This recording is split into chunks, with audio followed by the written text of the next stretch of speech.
Rich nigga, 8-figure, that's my type. That's my type, nigga, that's my type. Woo. Let's see. Open the door a little bit.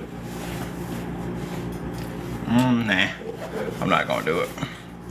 How y'all doing? How y'all doing? How y'all doing? How y'all doing today?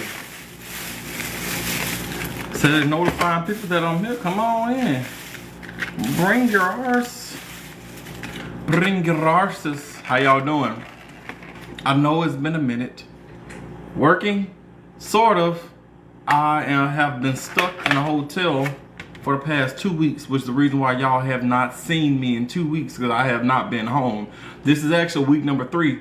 I've been stuck in a hotel. All right, so I was not going live today, but I said, you know, I haven't talked to a person in 3 weeks. Like, I've talked to nobody, except for like some, you know, minor interaction, like at the convenience store or something when I go get some food or something. But like just haven't talked to somebody. I have not talked to no one in 3 weeks. So I said, you know what? I ain't doing shit. Let me go on and talk to my favorite people on the face of the earth, and let's talk about a crime story. So are y'all ready? What's up, Bexicles? I see you in the group. How you doing, Angela Buchanan? How you doing?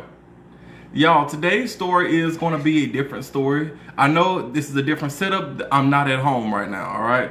But, you know, it was either do it this way or go week number 3 without seeing me. So, yeah, sorry, I've been stuck on the road. I am somewhere. It is 14 degrees outside. I am 600 miles away from my house, and I don't have a way to get home right now because I mean, I do have a way to get home, but it's my job. I'm just stuck out here right now. But anyway, y'all, come on in. I miss y'all. Today's story, we're going to Canada. I decided to go to Canada. I don't think I've done a Canadian story, and so when I was like, you know what, I haven't done anything for Canada. Let me go and check and see. Oh wait, ignore the last comment. I'm new here. Takina. Sit your black ass down, Takina, because we are about to have some really, really good fun. Tasha, I miss y'all. I really do miss you. What's up, Rhonda? How you doing? How you doing? Quinn, how you doing? Yes, you chose life. I did choose life. Twin, don't think I ain't see your dog on your thread in my inbox. I think that was you. How y'all doing? Young. So today we are going to Canada to talk about this crazy ass bitch here. This crazy woman that you see on this screen. Today's story, there's going to be not really a twist, but you're going to have to sit there and watch it. Now, for those of y'all who are just jumping in, remember, I'm not at home right now. All right? So, you know, I ain't been home for the last few weeks, but I said I wanted to do something for y'all, and I wanted to talk to y'all, and I loved y'all, and all that good stuff. So I looked up a store. We're going to go to Canada. Who's from Canada? Anybody from Canada up in there? Who's from Ontario?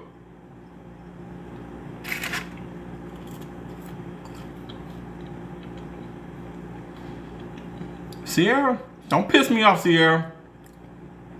That's not what I asked you. Kaija, no, you are on time. I actually have not gotten started yet. We're going to start in just a couple minutes. I'm giving y'all a few minutes to sit your asses down to get ready so we can talk about murder unaliving, because, you know, it's crazy. Is that Bailey? Bailey! Yo! So I have a really close friend that we have been friends, since what, 9th, 10th grade? Yeah. And so I want to give a shout out to Bailey. If y'all are on this live, say, hey, what's up, babe? That's her right there. She said, what's up, babe? It's Bae. Everyone give a shout out to Bae. And if you new, follow her. You know, she's got some pretty kids, and, you know, she does her life and shows her life and stuff like that. But, you know, say hey to her. I don't see a whole lot of y'all saying hey, and I said say hey. Say hey. Say hey to Bae.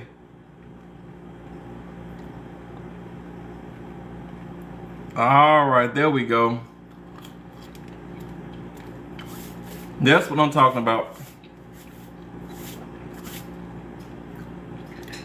She's an amazing woman. Like I said, I've known her for damn 20 years. Almost 20 years at this point. You know, so she's here. I want to give a shout out to her. I told her I would. So now, you guys, How late am I? You're not late, Chelsea. We're getting started in 1 minute. Giving you time to get your drinks, get your popcorn, get your food, whatever, before we talk about this crazy ass bitch. Y'all, this story is not the wildest story, but I found it wildly entertaining. When I was doing my research for it, I was like, man, like this hoe. You know, if you a hoe, if you are a proud hoe, this is your story. Hoes unite. What a hoe is it? What a hoe is it? I don't see the hoes clocking in. I'm the only hoe here? Oh, well, forget y'all then. Right here. That's what I'm talking about, Miss Hope and Jazz. Ryan said retire. You never retire. You never fully retire. Ashley said you retired. Once again, you never fully retire. Farmer, stop lying, y'all. Part-time. Hoes. This story is for the hoes. This is for the hoes. This is for the hoes. There's some, oh wait, no, there's some hoes in this house. That's a better song. All right, y'all. Let's go ahead and get started because it is it is 2:07 p.m. and we're about to get started on this story for the hoes. You know, hoes, she's gonna make hoes proud. She's gonna make hoes really, really proud in this story. And I ain't gonna lie, I kind of cheesed up a little bit. I was like, all right, hoe. I was like, okay, hoe. All right, so it is 2:08 now. So now we got to get started. First, where y'all at right now? Where y'all at right now?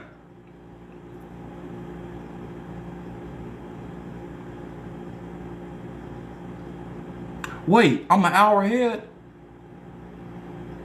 Oh shit, I am an hour ahead. I'm in a different time zone, ain't it? Florida. Michigan, what's happening? I see Paris says Indiana. Avian says Jamaica. Takina says Ohio is 10 degrees. I'm in Illinois, it's 14 degrees. Charles says Tennessee. Tiffany says Nevada. Divine from South Africa. I love South Africa. I need to see more of y'all up in here. Di from Denver. Jazz from Chicago. I see Olivia from Arizona. H-Town. Tiffany from H-Town. Q from Indiana. Queenie from North Carolina. I see Susie B. Good from Indy. Carmelata from Alabama, Rhonda from New Jersey, Keith from Philly, Porsche from Detroit, Michaela from Indiana, Cam says 14 degrees in New York City. New York City! I see Sierra from the DMV, El Renee from Virginia, Tennessee. I see Keisha from North Carolina. I see Oklahoma. I see who's in Mississippi. Damn, it moved too fast. Oh, it's moving. South Keck, Ohio, Pittsburgh. Something South Cake. Oh, I learned that some other way. All right, y'all. What are y'all drinking? What are y'all drinking? I only have coffee because I can't get to a liquor store. So, coffee for me today. What are y'all drinking? Monica got water. I see Mad Chocolate got lemonade. I see Henny. I see hot chocolate. I see Club Tails. Them things will fuck your stomach up. I can't fuck with Club Tails like that. Kaija got water. Nikki got pop. Solo got Hawaiian Punch. I ain't had no Hawaiian Punch in years. That stuff make your tongue dry. I see Bexicles got coffee. Bexicles, we twins. We twins right now. Sierra got cut water. I will not try that. Nene got sweet tea. I love me some sweet tea. I see another cut water. Still ain't gonna try. Black got sweet tea. I love it. We got platinum. I don't know what that is. Bexicle says, hell yeah. That's what I'm talking about, Bexicles.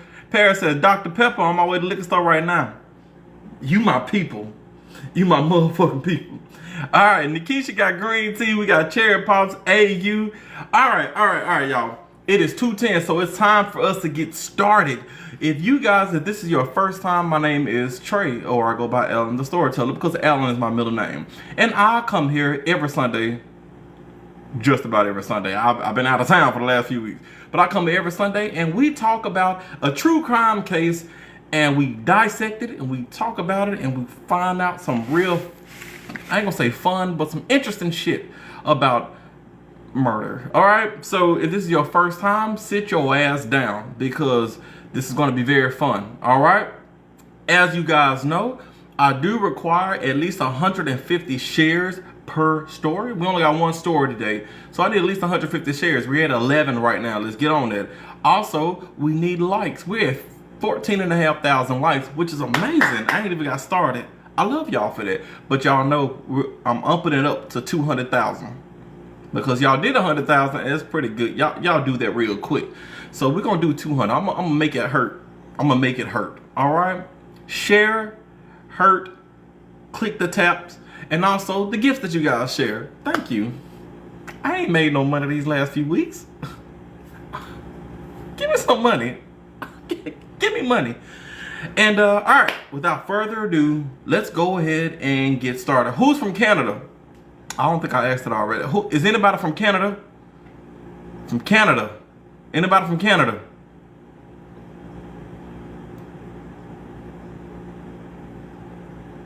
My mama? Close enough. That's what I'm talking about. Who said that? Anybody from Canada? What the fuck y'all from then? What the fuck y'all from? Well, today's story, we're going to go all the way to Canada. And the story, her name is very fitting because once again, if y'all ain't know, we're talking about hoes today. So this is Evelyn Dick.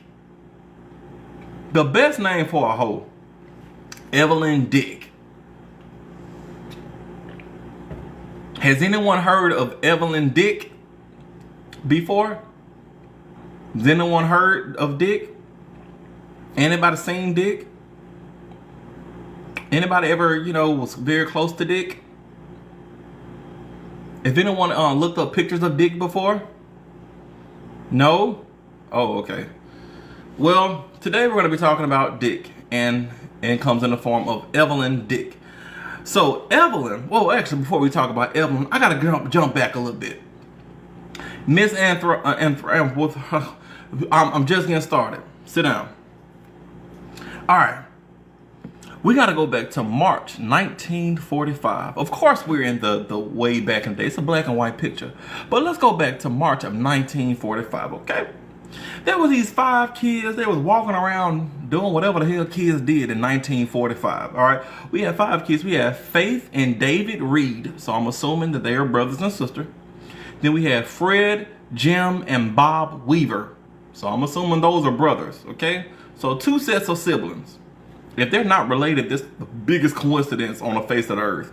But anyway, these kids are just walking around in Canada, walking around shit. They're exploring the Hamilton Mountains near Albion Falls. Just hiking, just walking around. We've done that shit. Now, while they were out there hiking, they looked to the side of the Niagara Escarpment and they saw something that caught their attention. Now, when they saw it, one of the kids like, what the fuck is that? And so they're looking, and they don't really know what it is. And so they was like, what is it? So they got a little closer to it. One kid looked at it, he was like, I think it's a pig. They literally thought it was a pig. They was like, it's a pig. But it was like, okay, I don't know why. It looks weird. So eventually they ran. They got a little closer, and they saw what it was, and they ran. They got the police. The police from, Hamilton. The Hamilton police in Canada.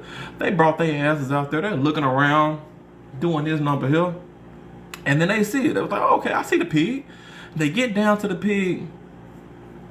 Yo, it wasn't a pig. So they found it was a body. Okay? But it was just the body. There was no arms, no legs, and no head. Just a body.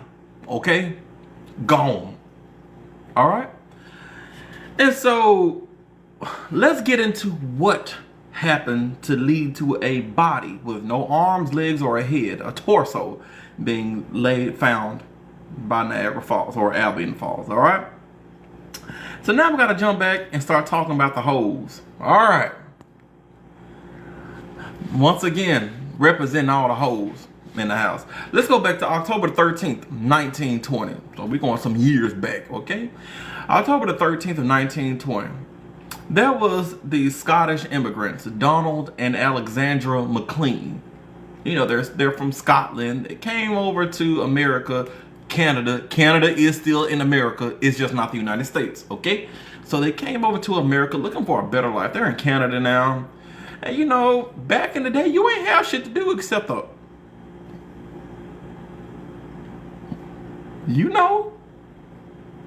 shoot, back in the day, you ain't worried about shaving. You didn't really worry about smells. Y'all just did it. And so they did what it do.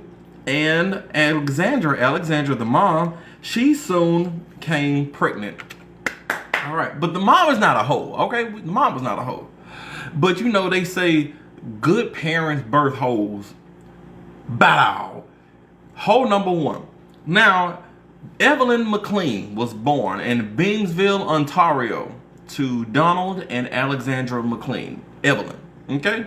How you doing, Kalina? Good to see you. And it's good to see you here, Jess Nicole. Good to see y'all. All right. So I looked into Bingsville. Now I couldn't really find as far as a census of what Bingsville was back in the day, but it is a small place. Even by today's standards, Bingsville only has like 13,000 people. So it was small as fuck back in the day, okay? So the likes are so cute. Are those SpongeBob? Yo, that's crazy. I'm just not noticing it. Yeah, y'all keep liking it. We had 44,000 likes. Let's keep going. So, after a year, when she was about a year old, her parents, they moved to 214 Roslyn Avenue in Hamilton, Ontario. I actually did look up Roslyn Avenue, but I didn't have time to actually get a screenshot of the picture because I had stuff to do. But they moved to 214 Roslyn Avenue in Hamilton, Ontario. Now, the family, you know, they had money. They had money, can't lie. So they were going to do things like they would send Evelyn to the Loretto Academy, which is an all-girls Catholic school.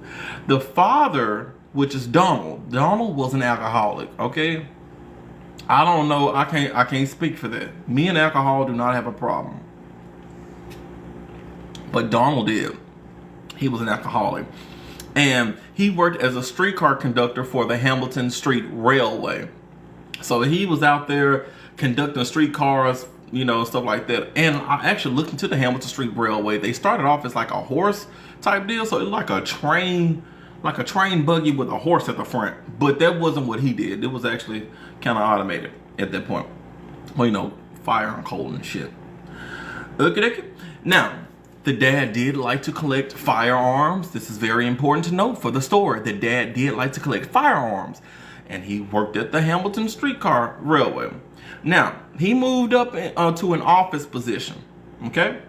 Everything I'm telling y'all, I'm not telling you stuff to beat around the bush. You have to remember everything I'm telling y'all. I may quiz y'all at the end of this story because there's some shit going on. But the dad, remember, he owned firearms. He worked with the Hamilton Railway, Hamilton Street Railway, and then he moved on up to work in the office. Okay? Now, the mom, Alexandra, the mother of the whole. Now, she was bad. She had a bad temper, and she really didn't get along with Donald. So, Alexandra and Donald, they fought and argued all the goddamn time. They didn't really like each other, but they stayed together, you know, for it is what it is. All right. Now, back to the dad. I'm gonna minimize her picture a little bit. Back to the dad. Okay, so even though the dad worked at the railway, and I told y'all, they had money. They had money. Even though he worked at the railway, he moved on up to work in the offices. He had money, but he wasn't making money. You may be wondering, Trey, what the fuck are you talking about? How can you have money but you ain't making money? That's what I'm trying to figure out, okay? Oh, no, I mean, I know, but we're gonna get to it, okay? All right. The family absolutely lived beyond their means and they was hemorrhaging money. So they always had large sums in the bank. Always had a whole lot of money in the bank. Okay, you may be wondering, okay, whatever, that's cool, they saving. He would send Evelyn shopping on these shopping sprees with a handful of nickels, which I thought was funny, but literally, he would hand her a handful of nickels and go, hey, yeah, see, bitch, go in there and buy you something sweet. Yeah. I'm guessing nickels, I mean, it wasn't the 20s and 30s, so I guess nickels did buy you some shit.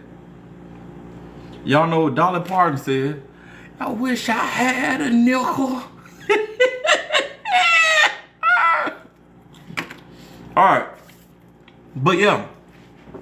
So, he would send Evelyn out with a handful of nickels and tell her to go buy something nice. I'm like, oh, daughter, you know, treat yourself, whatever. Also, as she grew up, As she grew up, they encouraged Evelyn to have these lavish parties at the Royal Connaught Hotel. Hope I'm pronouncing that right. So, and spend mad money on friends. So they encouraged her to become like a socialite. So she would go rent out these ballrooms and stuff at these hotels, have these big old lavish parties, and then they would just give her money so that she could, I guess, hand nickels to her friends and shit. I mean, she ride for her bitches. She's so fucking rich, she cop rides for her bitches. Dollar menu fries, apple pies after bitches. She dropped a freestyle to get a rise out of bitches. Bitches my bitches. But we'll talk more about this later. Let's keep on moving. Let's keep on moving, because we have to go back and discuss what was going on here. But I gotta keep moving for y'all. I gotta keep moving. All right. Evelyn was known to be very, very pretty.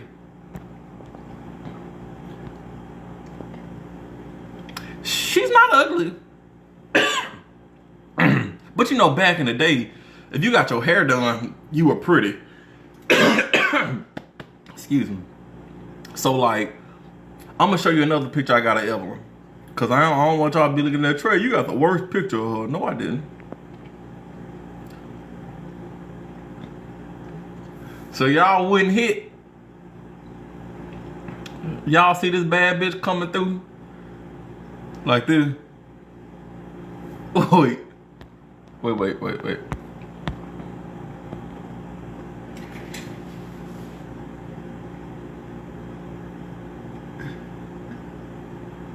I'm trying to do her picture. Y'all see her coming through? You didn't think she was a bad bitch? Well, apparently, everybody back in the day thought she was a bad bitch. They were like, man, that bitch bad, bruh. I'm telling y'all. But who knows? Y'all know it was a different era of style. This was a bad bitch back in the day. You know, when I grew up, a bad bitch was a girl who had nappy hair. Now you gotta have, what some things called that go across your forehead like this? Baby hairs. I remember the first time I saw a girl with a wig on in school, and I looked at her, I said, where the hell she got a wig on? Now it's normal. Bad bitches change over the years, okay?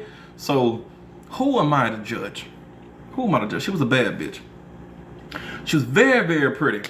And she was accustomed to being treated like a princess and getting all her things in life. Now, part of the reason why she was treated like a princess, remember, her dad would have handed her them nickels. He throw her them nickels, like, bitch, go. Hold on, I wish I had some coins. Throw them nickels in her face and said, go ahead, spend some money, bitch. And she was like, oh, thank you, father. Thank you for the nickels.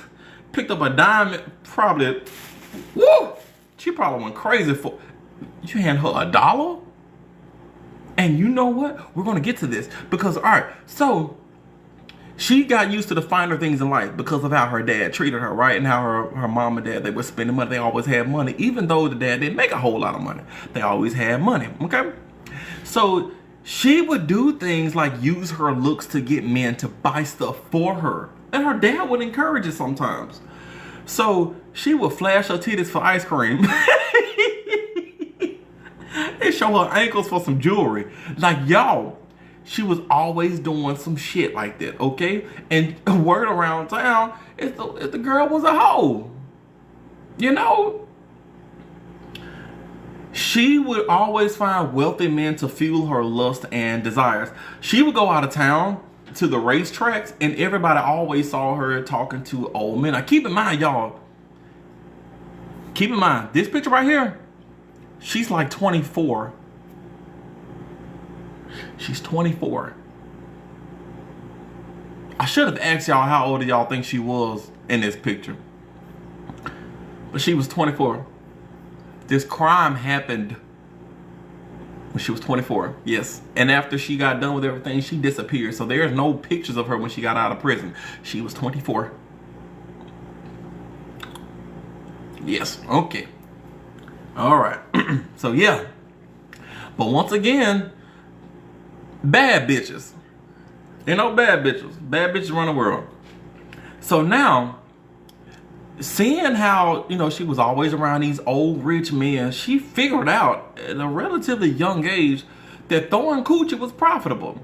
but dangerous. Okay, especially back in those days. Birth control was not easily accessible or widespread. You know, you either had to jump out or you had to find a slippery set of stairs or something, because you know, once it was what it was back in them days. Now, she had a plethora of ding-a-ling to choose from. One of the ding-a-lings that she chose from was this dude. His name was Bill Bahozuk. Now, I could not find any pictures of Bill Bahozuk, but Bill was her main man. Bill was her main man. All right, so her and Bill was 27 years old. He was this burly dude, and he used to wring cloud like a filthy dish rag. She loved it. She loved it. He would through the mattress. Now, he was one of the people, okay? He was one of the people. He wasn't the only one. He was one, because she was still going to those old niggas at the racetracks. She was still hosting those parties. She was still, you know, doing all this type of shit. But, you know, and I can't wait till I get to the end, because there's something that I really want to tell y'all, but I'm not going to tell y'all until we get to the courtroom. I'm not going to tell y'all until we get to the courtroom, okay? But just keep going. Let me just keep going. All right. So, yeah, Bill also knew that she was ran through like a racetrack, but he liked her. You know, hoes do it best. No matter what you think about yourself, hoes do it best, because they know what to do. We know what to do. If you ain't never did nothing, how the fuck you gonna say you the best? Now, granted, if you never done something, it feels like it's the best. And that's the reason why it's always encouraged, and as a Christian, wait until marriage. Wait, you know, if you can't wait until marriage, wait until you're in a serious relationship. Keep your count low, okay? But if you've already made a bunch of mistakes in life, hey, I can't tell you what to do at this point. But he didn't mind, or he didn't really care. I'm not sure if he didn't know about it, but he, you know, what about all the other men that she hopped around on like pogo sticks? She could live free and had, you know, Bill to keep her warm at night amongst the other men. That's kind of how it was. And once again, Bill, we're going to come back to Bill in a little bit. I'm introducing the characters. Because we got to get to the point of the story. Okay? I want to take a little break. Y'all, we had 91,000 likes. Let's keep that going. Let's keep that going. Matter of fact, let's keep that going. Get that 91,000. Let's keep it going. All right. July of 1942. At the age of 21. Because remember, she throwing that coochie like a frisbee. Like a boomerang, whatever it is. At the age of 21, she gave birth to her daughter. Her first daughter, named Heather. She saw the girl come out, and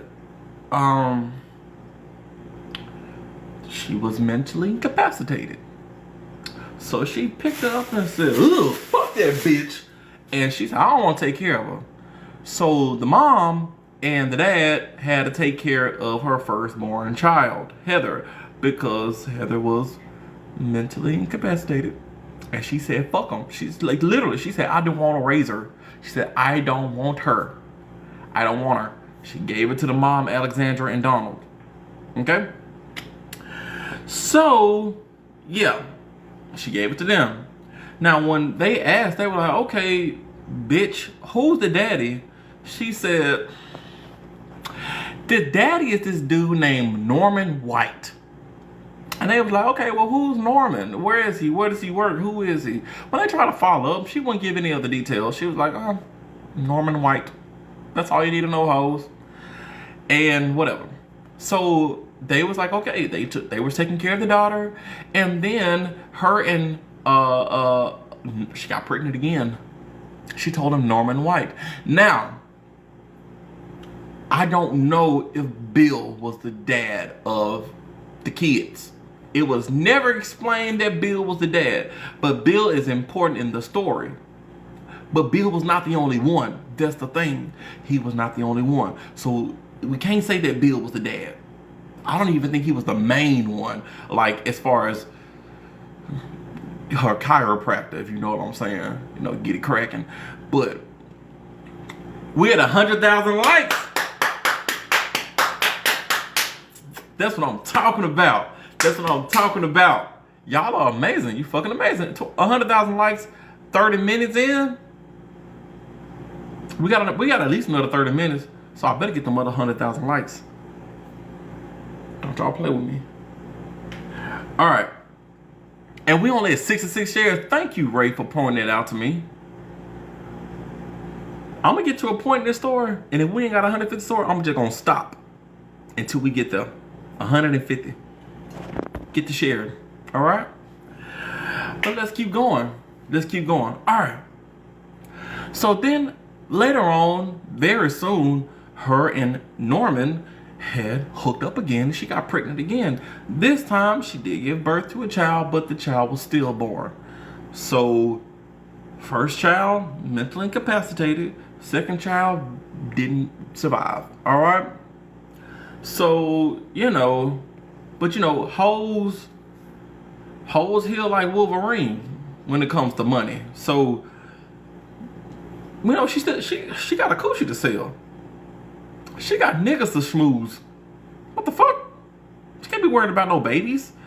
So she went on, she's doing her thing. She's meeting up with Bill. She's meeting up with these old niggas at the racetrack. And she's meeting up with Norman, whoever Norman may be.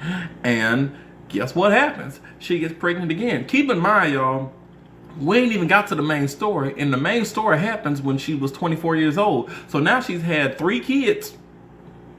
And she's not even 24 yet.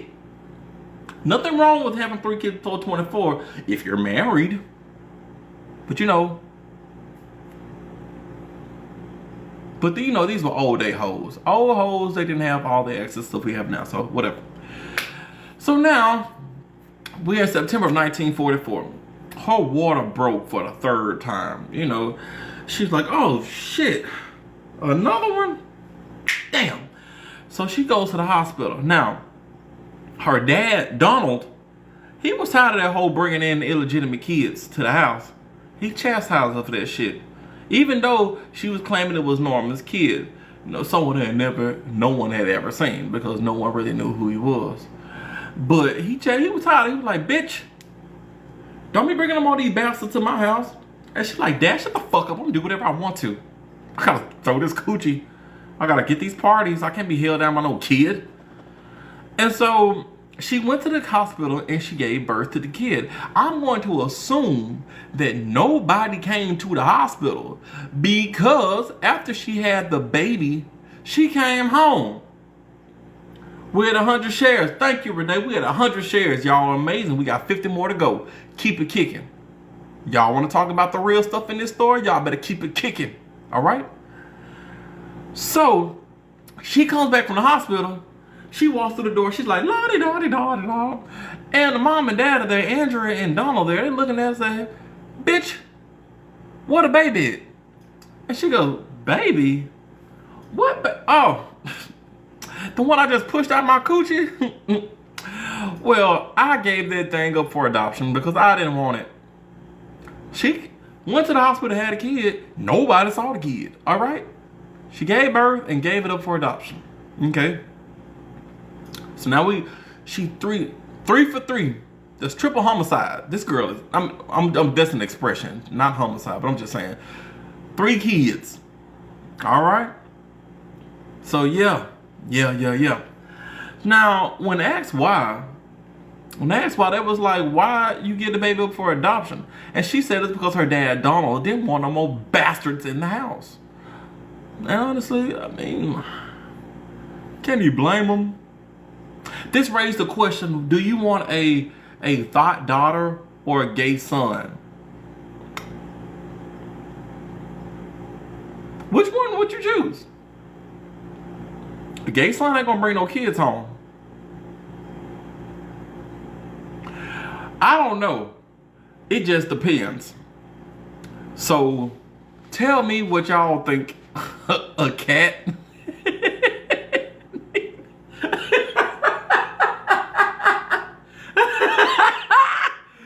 Said both twins.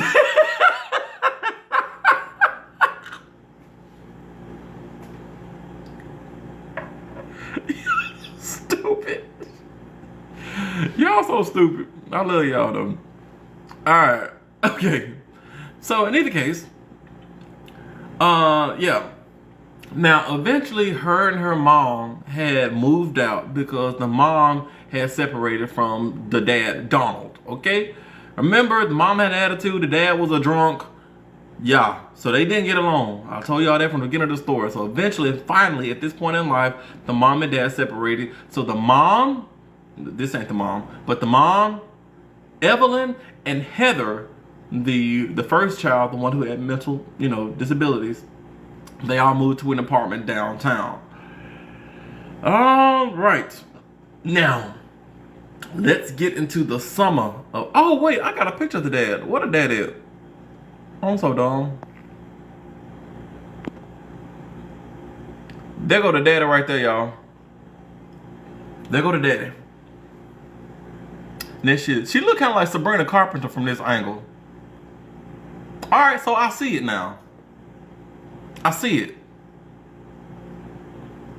I see it now. Invisible thread the first time. Oh, that's what I'm talking about. I hope it ain't the last. Bet not be. Is the hat, is that his hat or his hair? ¿Por qué no las dos? Why can't they be both? She look her age there. She does look her age there. I'm telling y'all, at that angle, she looks kind of like Sabrina Carpenter with black hair. All right, let's keep going. Later on in life, she came across this dude named John Dick. All right, her favorite thing on earth. She probably went after that she learned his last name. There goes Mr. Dick.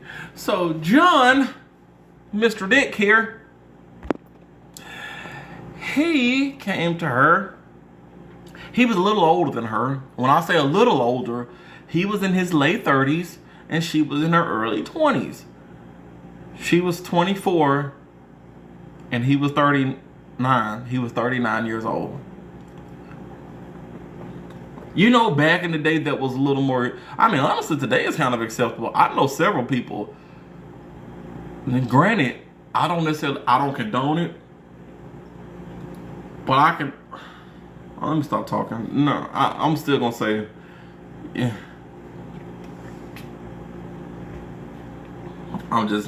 Let that fly away. So anyway, he's 39. She's 24. He came from a Mennonite family who migrated to Canada to escape the Russian Revolution. So I had to look up what Mennonite was. I thought I knew what it was, but I had to make sure. Basically, the Mennonites are like the Amish people. Horse and buggy. They shun electricity. You turn on lights and they be like those people. They're religious. They're, love the Bible, love the Lord. And they think all people are going to hell. I don't think they think all people are going to hell for doing that stuff. They just protect themselves. Okay? So, but yeah, he was from the Mennonites. His family, that's what he was from. All right? So, I'm going to go out on a limb and say that well, of course, he said they escaped the Russian Revolution. So, yeah, of course they have to be from Russia. Yeah, but yeah, whatever. Now, she met John through her dad, which is very interesting because her daddy hated that nigga. So, how did they meet? So, remember the dad worked at the what is the name of that place? What's the name of that place the dad worked at? Hamilton Street Railway.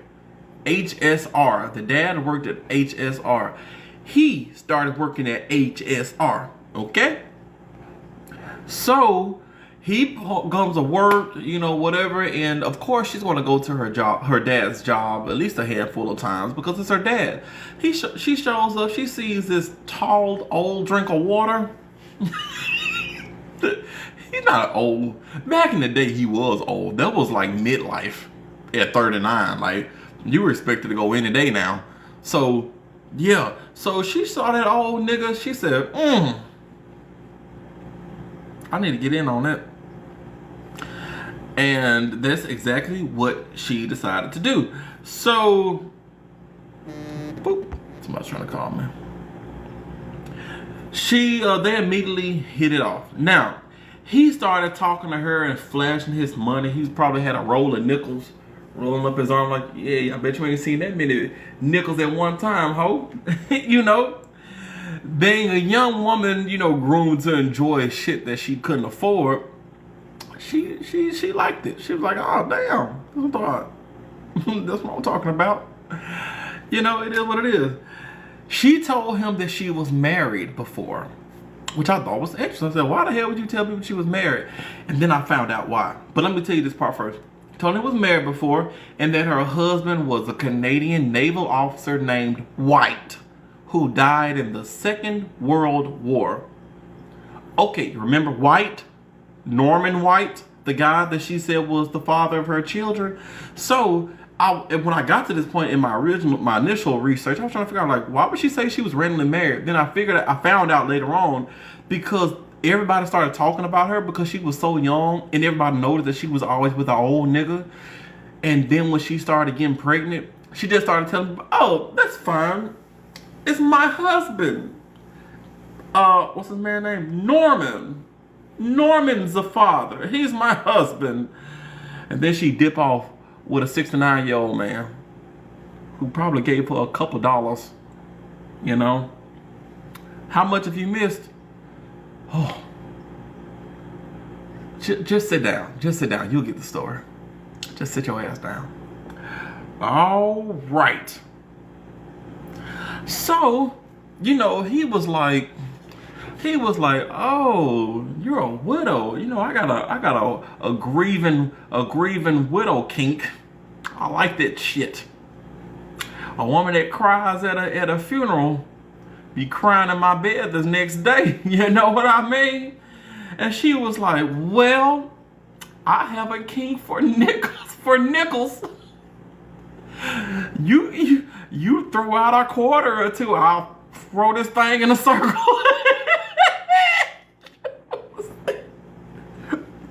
Like, she literally thought, she was like, as long as you can afford me, he was like, I can afford you, I can pay you with half a week's salary. I can buy you with a week's salary. And she was like, oh. When he said that, y'all, I'm telling you, she slid off the seat. She just said, squeeze. Oops. Oopsie. My bad. You know, it was, you know, there was foreplay for them. There was a foreplay for them. All right. So, yeah, and they started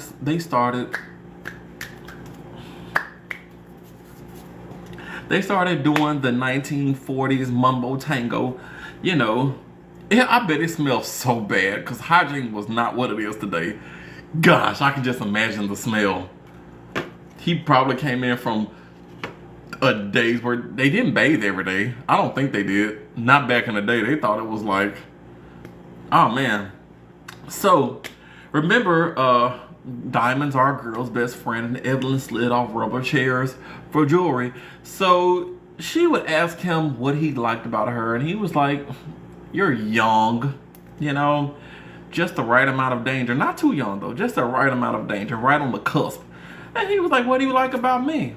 And she said, because you have money, lots and lots of money. And now remember, John worked with her dad. Everything's about to start tying in. If y'all been here from the beginning, you about to start seeing some puzzle pieces fitting in place. All right. So John worked with her dad. Okay. John, he was wrong. He had the nickels up the arm, but he was just fronting. This nigga didn't have no damn money. He worked at a fucking railroad. The nigga didn't have no damn money. Okay. So he started asking her. He was like, because he knew how much the dad makes, or roughly around what the dad makes. So he's looking at her lifestyle and all the stuff she's affording. He's asking her questions like, how do y'all afford these parties? Oh, my father. And he was like, well, how do you pay all the bills? My father. And he's looking at her like, okay, Okay. So then he was like, okay, a big question. How do you afford everything? And she goes, well, yo, all right. So remember, I told y'all that the dad worked in the Hamilton Railroad Service or Hamilton Service, whatever, HRS, HSR, whatever it is. The dad worked there, right? Who was paying attention? What did I tell you? I said the dad got a promotion and started working where? Who was paying attention? I said the dad got a promotion and started doing what?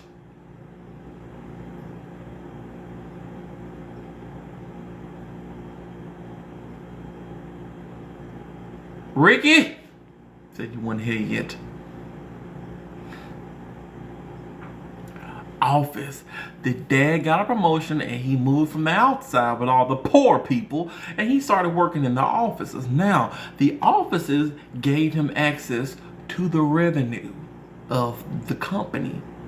So, she told him, she was like, my dad steals all that money and no one's ever gonna find out. She straight up told him. So, how you remember I told you how they when growing up they was living above their means and shit, and they was doing stuff like sending her to Catholic school. He would give her nickels to go shopping sprees, and when she got older they had all these lavish parties and whatever. Donald dude over here, he was stealing from the company. And Bimbo Evelyn, Sabrina Carpenter wannabe, she straight up told the dude, now keep in mind y'all, at this point in time, they've only known each other for a couple weeks. They only known each other for a couple weeks. And she straight up told this man the family secret. Okay? So Donald was pilfering fare box money, so when people paid to get on the train and shit like that, he would just take the money, put it in his pocket. And when they was buying tickets and stuff, he would just pocket the money. When he started working in the office and the revenue, as stuff come in, he was taking the money, y'all. He would just take it for years. Stealing. Y'all, and I know I wrote down how much it was, but I'm going to tell y'all when I get there, because the amount is going to blow your fucking minds. It's going to blow your minds how much money this man took over the years, y'all. But we'll come back to this.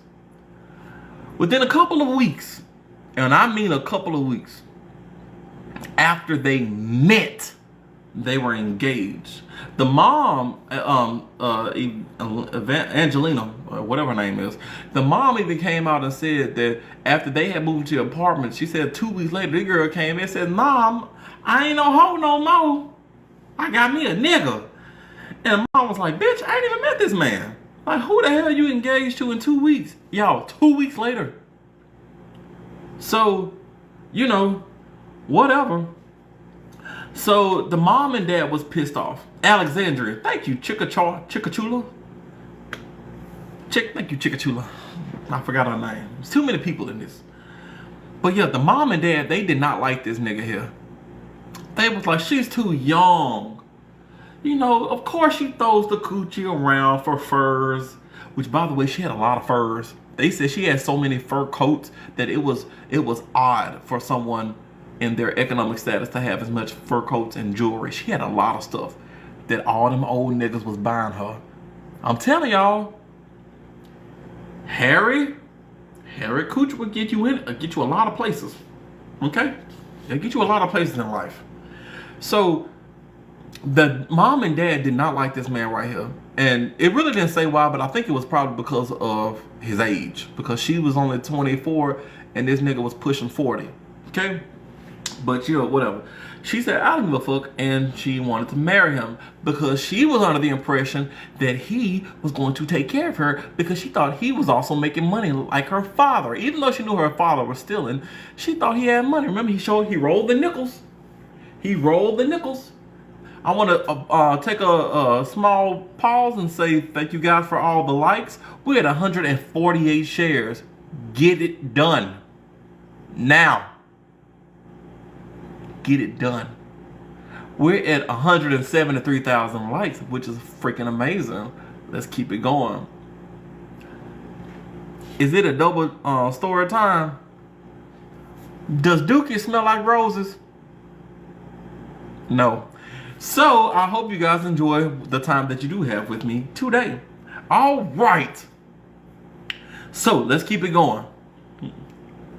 She said, I don't give a fuck, and she wanted to marry him. So that's exactly what she did.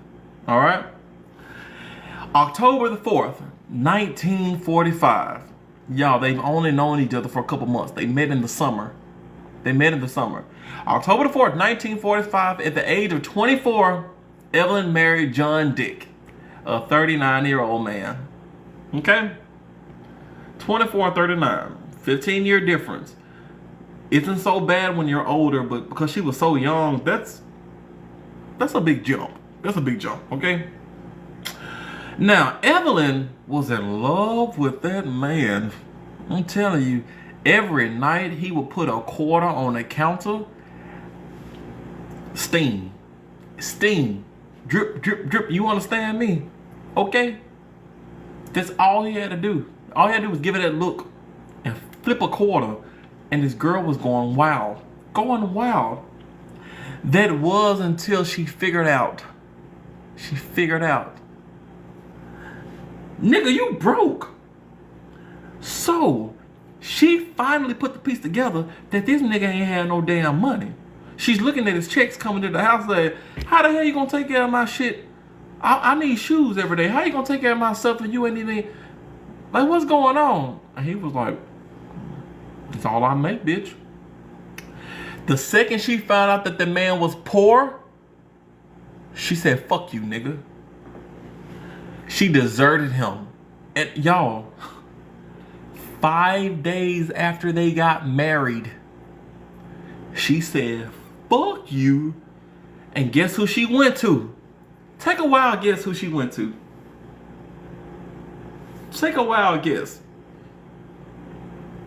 Take a wild guess.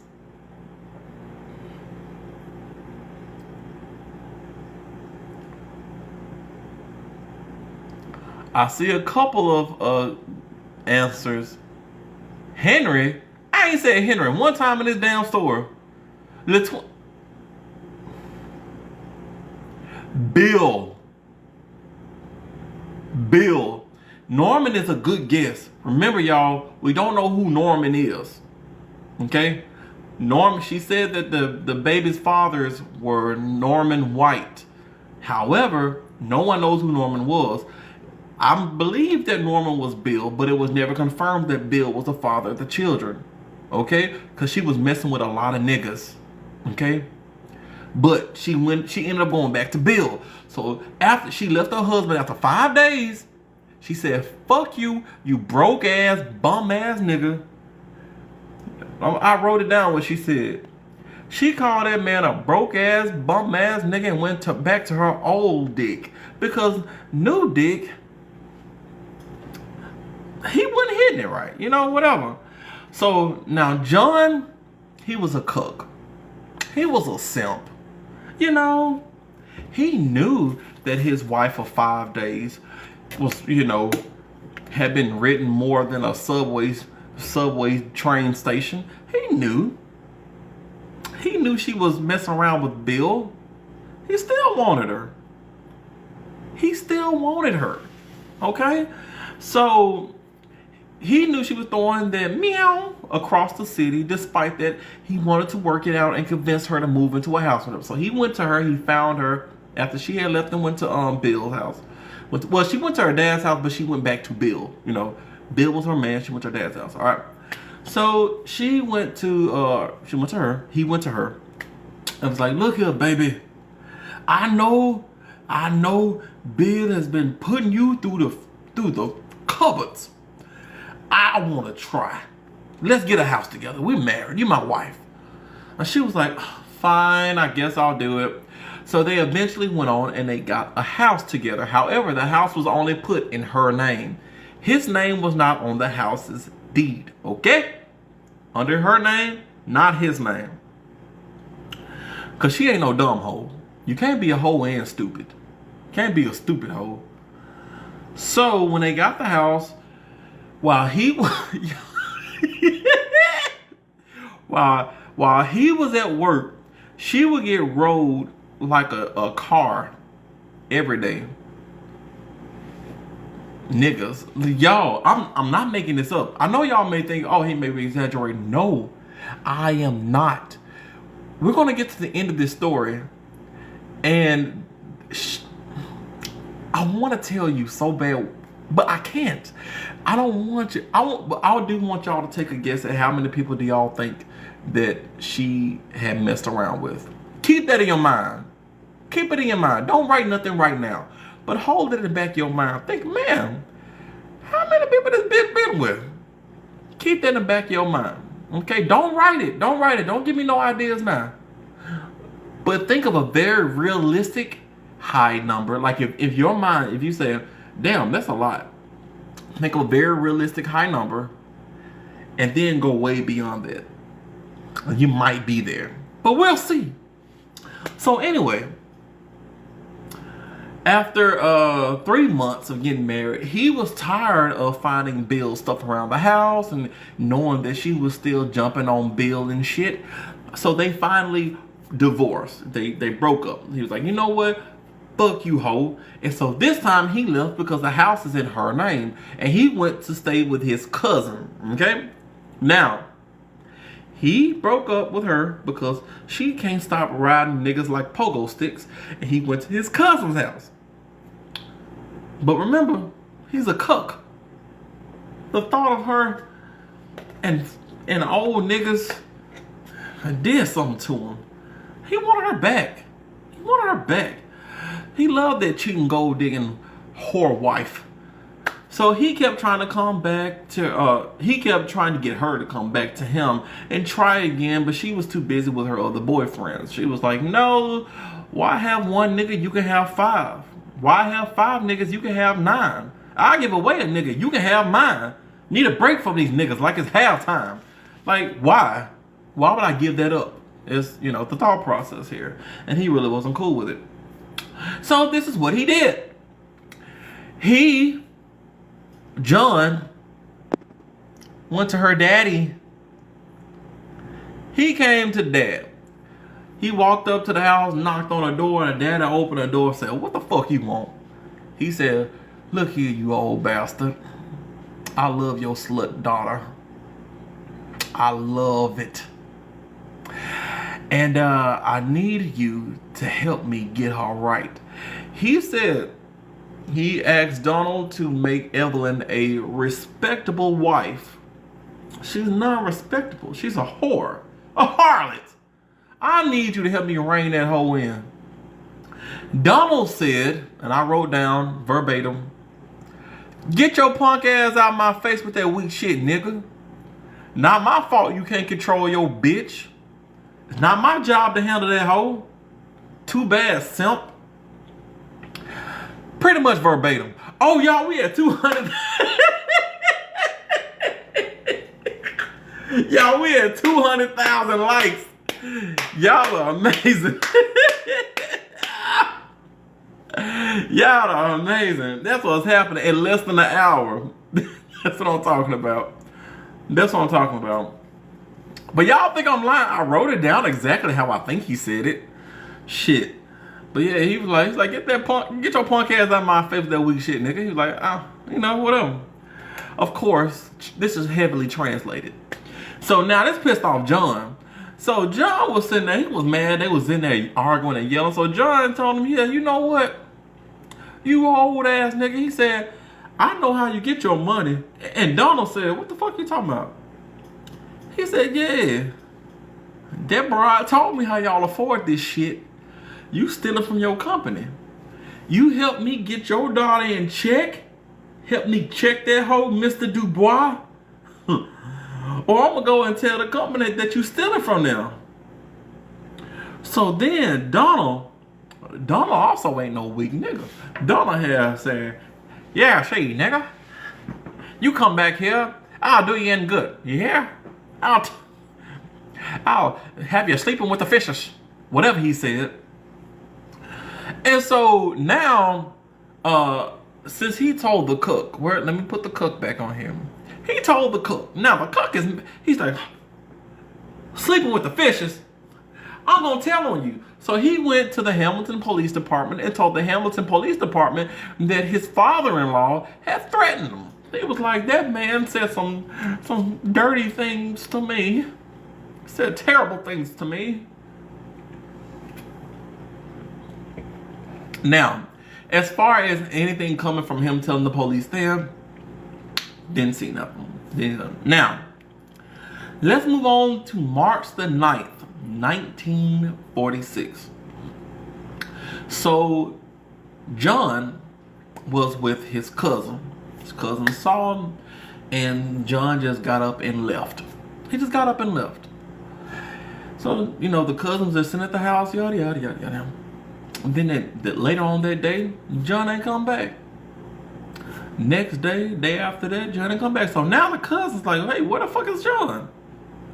So the cousin went to the police and filed a missing persons report. That leads us to March the 16th, 1946, when them nosy-ass kids found that torso along the trail in the Hamilton Mountain. Now, the police get there, they're looking at this torso, right? Remember, there's no arms, there's no legs, there's no head. It's just a body. They see multiple of those in the torso. They don't know who this person is. So they're trying to figure it out, all right? Seeing as there were no appendages. Now, they did look at the body and they found that there was a cyst on the torso's posterior. A cyst, which I should have looked that up, but I think that's like a boil. I'm not sure. But it was a cyst on the back of the torso, on the back, okay?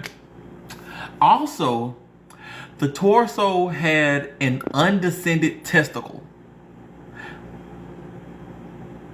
An undescended testicle. Meaning, instead of two, there was only, oh gosh, there was only one. All right? The other one was boop, up inside. Okay? Now, I gotta verify that I'm still here talking.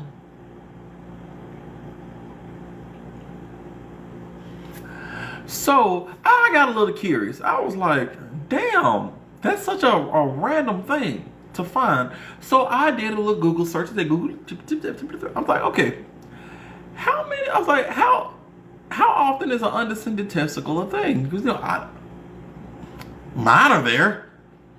So upon Google searches, about 3 to 5% of full-term newborn males, of course, have an undescended, not one. I mean, it's two, just one ain't dropped. So it's like, boop, and the other one's just kind of up there, okay? Now, 30% of newborn males have this issue. So 3 to 5% of full-term male newborns, 30% of premature newborn males have this issue. 3 to 5% if you make it 9 months, 30% if it's under 9 months.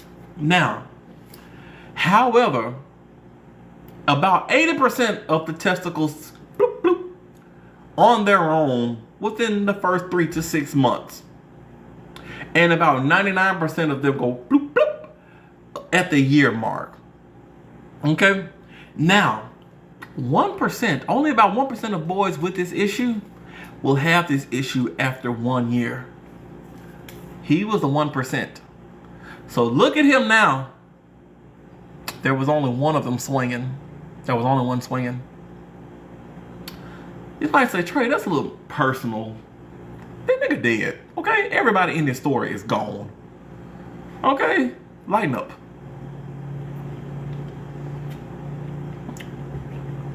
Lighten up. Literally, everybody in this story is in the dirt. All right? Somebody said she wanted someone with two. Hey, I bet back then when I'm like, you don't have the balls. He didn't. he had the ball. But he only had one. But yeah. Yeah. So I say all this to say I say all this to say that John, he was an anomaly. He only had one goose egg down there. You know? He only had one. Now, it was on the news that yes, there was a torso that was found. And the cousin, it was the cousin and the brother. It was the brother that actually came to identify him, if I'm correct. I didn't write that down for some dumbass reason. I think because I found out later on. I just didn't have time to go back. But it was the cousin and the brother. They both seen it, but the brother went to identify him. They identified him by the boil. I don't know if he knew about the testicle. I don't know. But he identified him. He went to the body. He identified the torso. Said, yeah, that's my brother. Sad. You know, nobody wants to do that. But, yeah, so they did note all of this. And they also noted that all the extremities were sawed off. They were, yeah, whatever. Of course, because nothing's attached. Now let's go to the investigation. I'm going to go through the investigation. I'm going to go through a little bit before I tell y'all what I believe happened. Because there was no, out of all the articles I went through, there was nothing that said this is what happened. Everything was, this is how they found it. And then what happened in court. So I'm going to tell y'all what I think happened in just a minute. But stay with me. So, investigation. The police started with Evelyn, you know, obviously because she's the wife. But she denied knowing anything. She was like, oh, I don't know anything about that. Literally, one of her words was, I don't know why y'all talking to me. I don't know nothing about that. That was almost verbatim what she told them. Now, while they were questioning her, the police had started checking her house and her parents' house. I don't know if they needed warrants back then, but they started checking her house and her parents' house. And they didn't really see much until they got to the attic. All right, now. I need y'all to take a sip of whatever y'all drinking. Let me know when y'all take a sip. Let me know when y'all take a sip.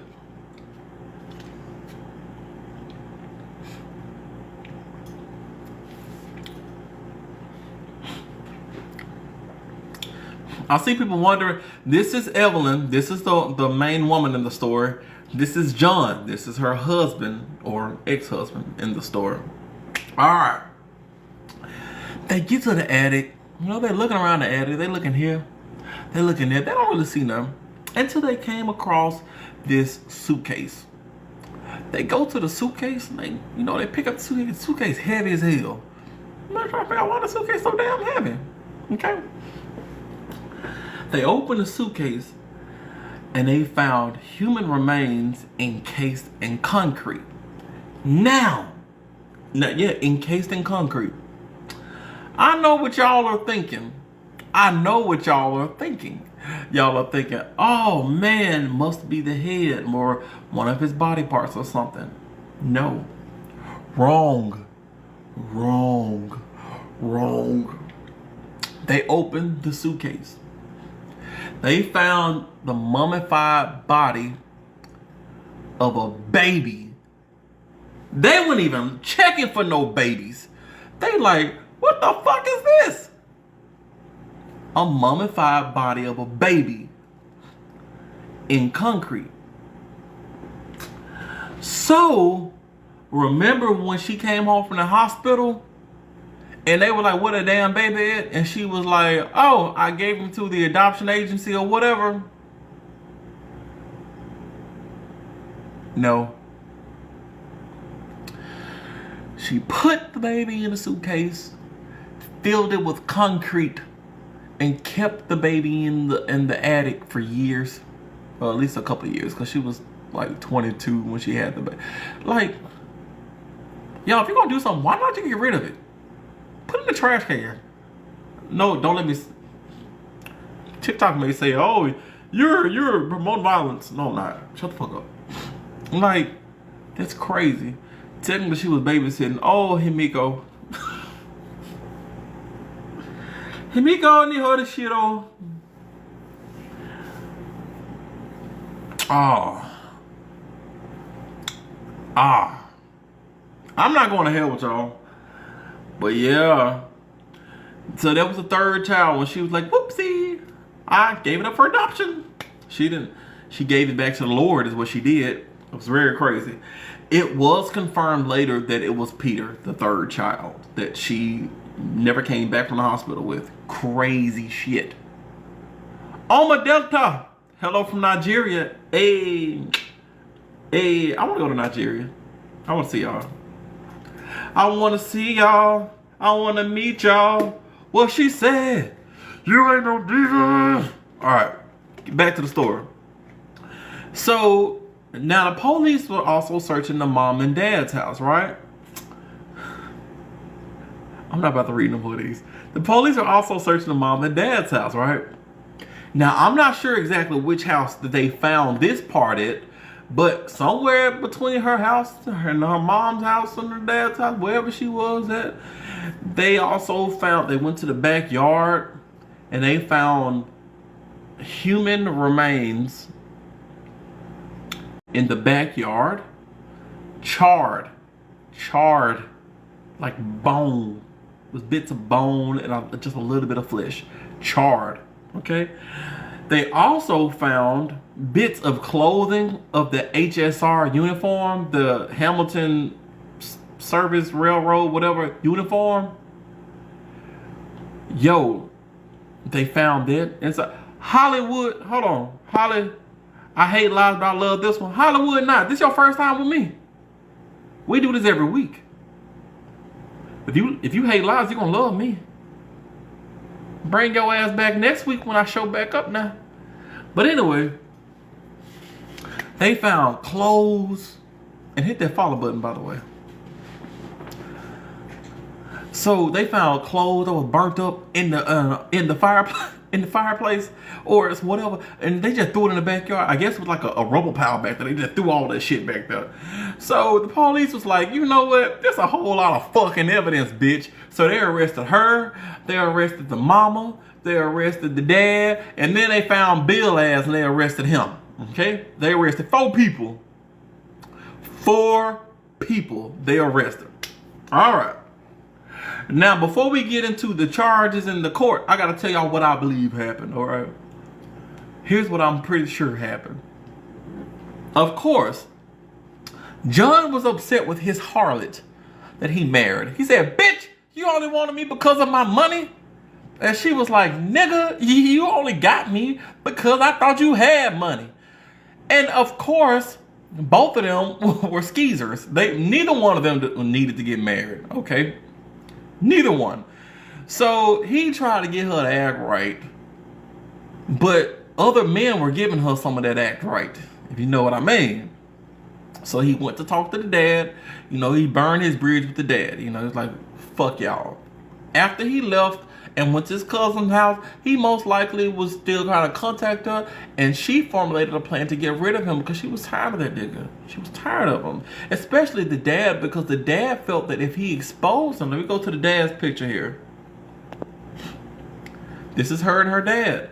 So remember, John knew that the dad had been stealing from that company. Okay, the dad had been stealing. I'm gonna go ahead and tell y'all how much money it was, because I wrote it down.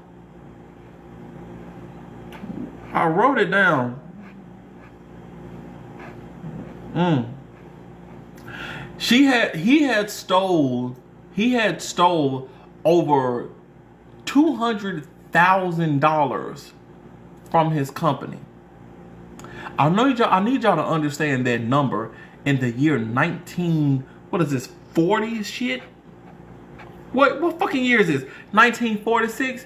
Do y'all know how much $200,000 is in 1946? I asked Google. Y'all, it's like $1.4 million. I asked Google, it was like $1.4 million. This nigga was just, they didn't have an accountant. They didn't have nobody. But keep in mind, y'all, he had been stealing for years. For years. He put her through private school, at the Catholic school. She was hosting parties. She was throwing nickels at her friends. He was throwing nickels at her. Like, that's a lot of motherfucking money. I saw that. I said, damn. But yeah, I had to tell y'all because I couldn't hold on to that. But y'all, there's still more evidence. There's still some crazy shit we're about to talk about when we get to court. But let me go back. Let me go back now. Stay with me. Stay with me. Don't go anywhere. Stay with me. Hold on. All right. So she called him over and he showed up. She planned with her dad and with Bill to get rid of him. Bill was in on it because Bill wanted this loose cooch to himself. The dad was in on it because dad didn't want to lose his job. She was in on it because she wanted to be a loose cooch. I remember I told you this story's for the hoes. Hoes unite. All right? If you've ever been victimized by someone who is not a hoe, raise your hands. Okay? Hoes deserve love. Even if it's from a bunch of different people. So, when he showed up, she and her dad and Bill, and this is my personal belief of what happened, they all ambushed. Somebody said, did you get ready to your hands? Yo!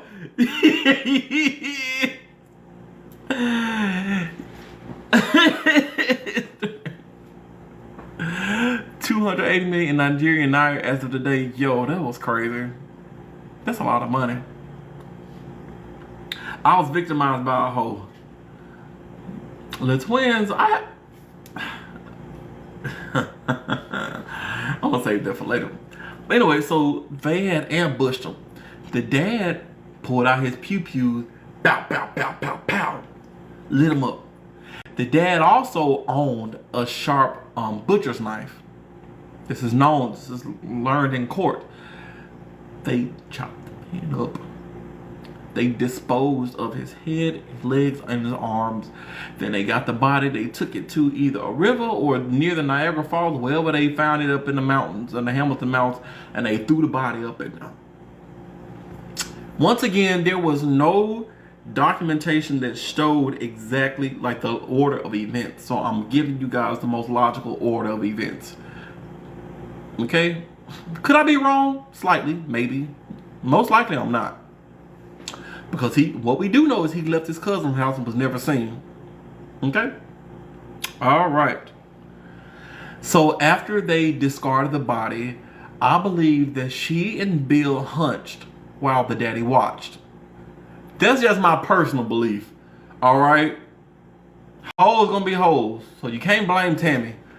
I personally believe that they did and the daddy watched. I don't know why, but I feel like he was sitting there going, That's a good girl right there. This is my personal belief, not backed by anything on the internet. And who cares? Who's gonna sue me? They're dead.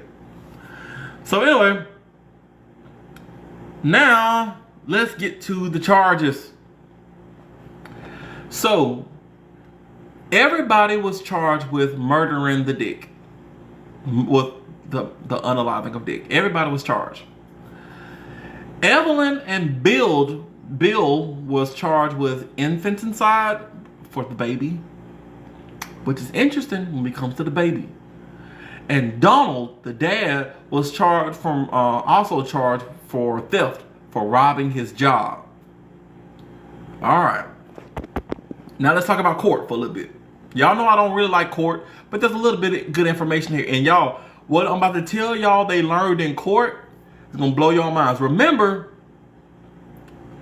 we had 200 shares. Y'all are amazing.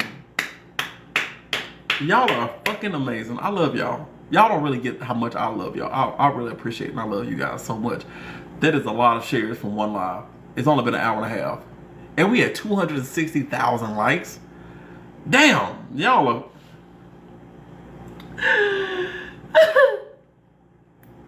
Thank you. All right, let's keep going. Because I got to get to the end of this. I know people are waiting. So now, people came from all around for this court. They even brought their lunches. They was trying to push to get into the courtroom. This was like Maury back in the day. You know, they wouldn't shit on TV. I don't even know if TV was a thing in 1940s. Was it? I don't know. But there wasn't shit to watch on TV. So they were like, oh, a woman, a pretty woman. They said she was pretty. I'm gonna show y'all the other picture. Remember, show y'all she's a bad bitch. Y'all know the baddest of bitches, they all put that oversized nightgown on. The baddest of bitches did this. All right.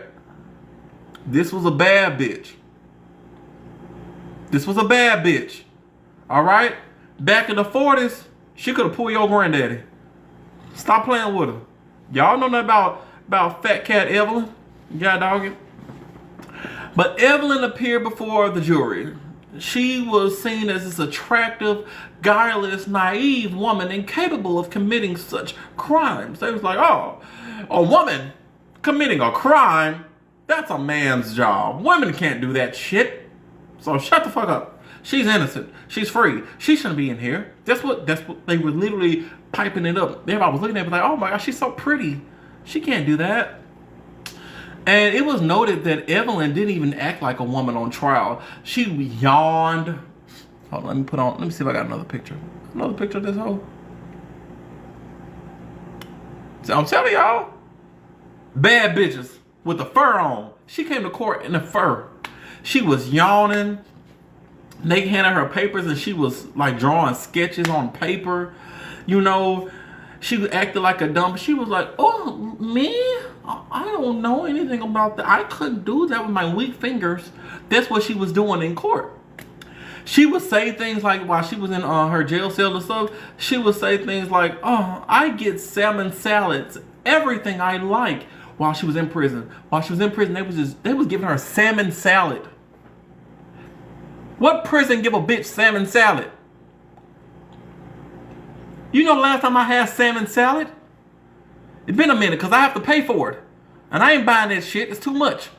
But they was giving this whole salmon salad in prison.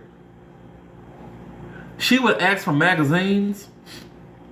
And when they asked what type of magazine she wanted, she would say, and this is a direct quote, you know, love stories. Lots of them. You know, she loved looking at love stories. Everybody loves a love story, you know. She got fan mail, and she even got one time a dozen carnations. Are these the carnations? You know what? This may be it. What I'm talking about right here. I didn't even know I had a picture of that. Once she got a dozen carnations, because people, they were just like, you know, she's a bad bitch. Bad bitches don't deserve to go to jail. Like Cardi B. If Cardi B went to jail right now for taking out Offset, you bet your black and white asses and Latino asses and African asses, but y'all black too, you bet your asses, your sweet asses, that people will be sending her roses. Talking about some, yes, knock off Offset. Yes, they be doing all that shit. But that's kind of what it was. So she started telling the court what was happening. She said her first story, she told them that John, let me put John back on the screen. She said, John, she said, oh, my husband, John, he was taken out by a gang from Windsor. She said a man showed up in the middle of the night, knocked on her door. Blah, blah, blah. She opened the door and this man said, hey, where's your husband? And she was like, oh, I don't know where my husband is. Who are you? And he was like, well, we're going to take out your husband because he impregnated my gal. Yeah, she? And she was like, oh, I hope you don't. And then the gang member left. And that was her first story. Yeah. Then she threw Bill under the bus. Y'all, this part kind of upset me. Because you will sit there and fuck somebody for years.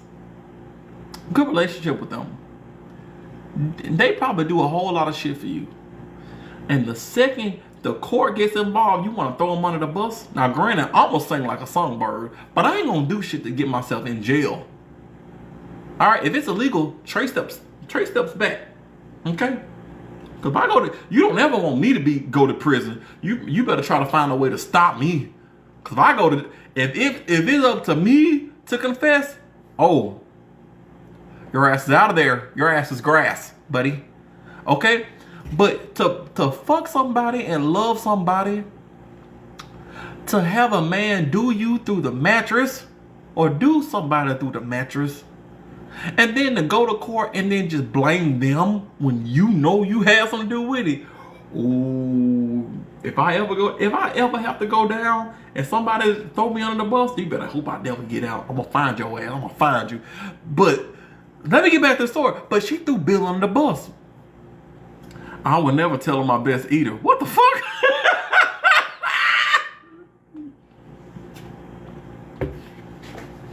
Y'all nasty. She said Bill did it. She said Bill did it himself.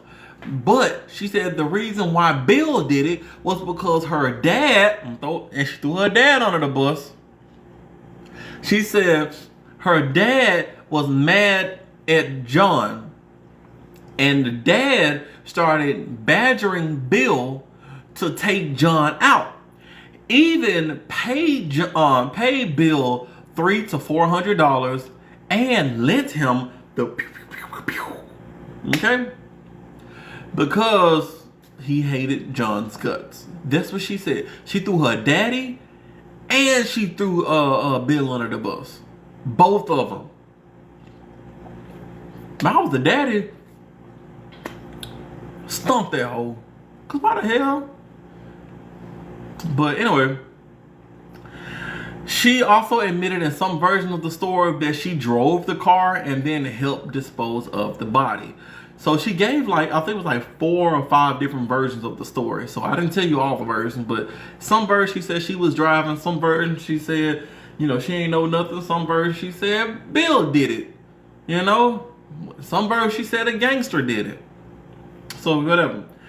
Now Alexandra, the mom, testified against her daughter because they came to the mama and the mama's like me. They came to the mom and said, "Oh, you knew about it." And I'm gonna tell you how the mom knew about it in just a second. But the mom said, "All right, I will testify against this whole ass daughter if you give me full immunity." And they said, "Okay, fine, bitch." So the mom got her ass on stage and testified against her. Okay, so the mom had told her. She said, hold on. Evelyn was absent for a long time on March the 6th. March the 6th was the last day that John was seen. I don't have a picture of the mom, so I'm gonna put these back on screen. March the 6th was the last day that John was seen. She said Evelyn, on that day, she said she was gone all day. I don't know what this bitch was. She also said that after John had went missing, and a report had gone out, she asked her daughter, she was like, "Where's John?" And Evelyn had told her, said, "Dick is unalived and keep your mouth shut." That's a direct quote. She told her mama, she said, "Dick's dead. Dick's not here. And keep your mouth shut. Shut your ass up, ho." So mom was like, oh, my daughter. But she ain't say shit. That's how the mom knew. And so she testified, because remember, the police arrested the mom, the dad, her, and Bill. So the mom said, I ain't going down for this shit. The mom testified against her and said, she told me that he was gone and told me not to say no. So I kept my mouth shut. All right. The mom also said that Donald, the dad, we had 300,000 likes.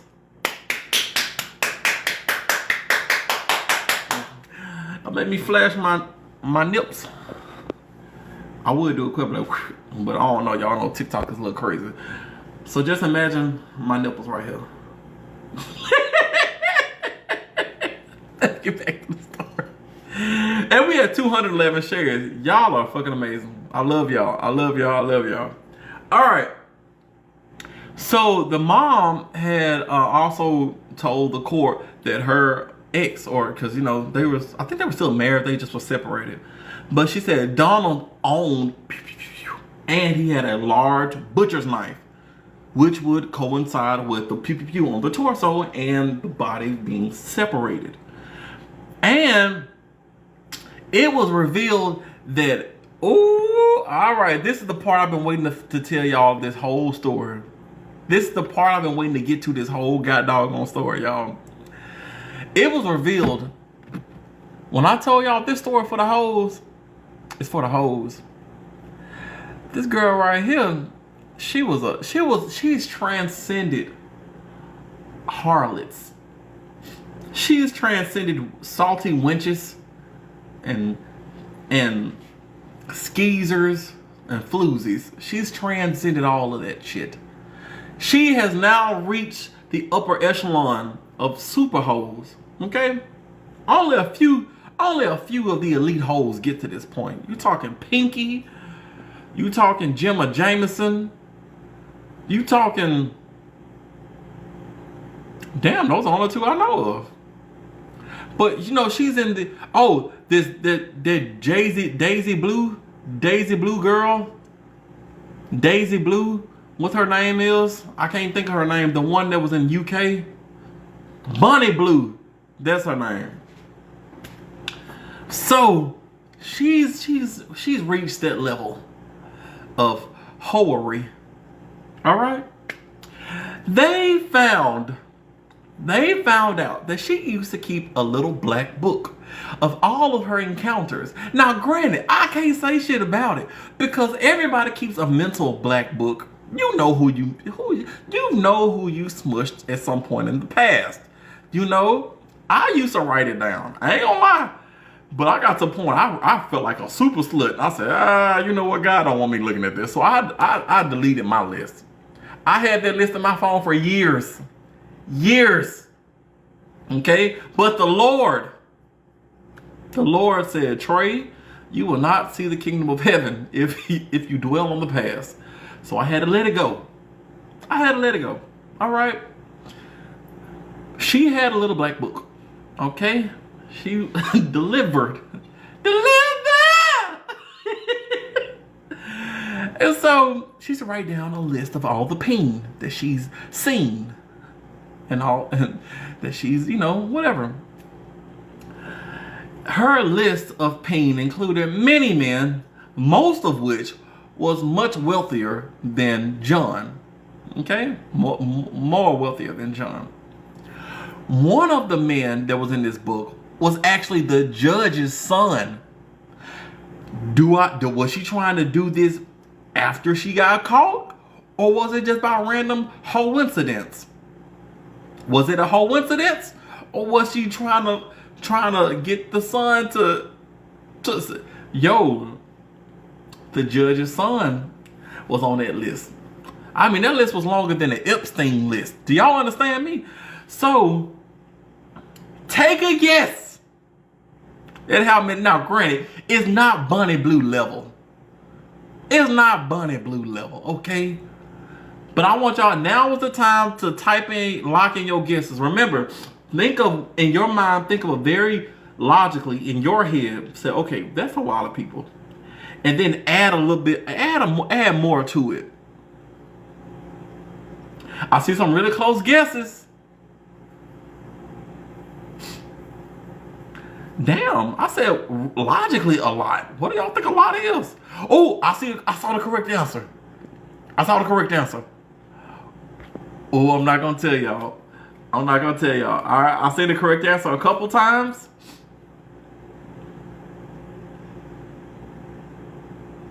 Da da da da da da da da da da da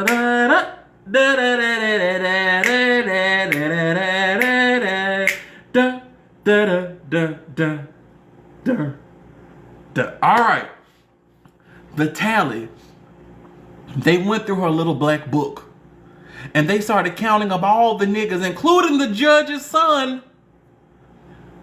And they counted, y'all, at 24 years old, she had, and it's in the triple digits, 150.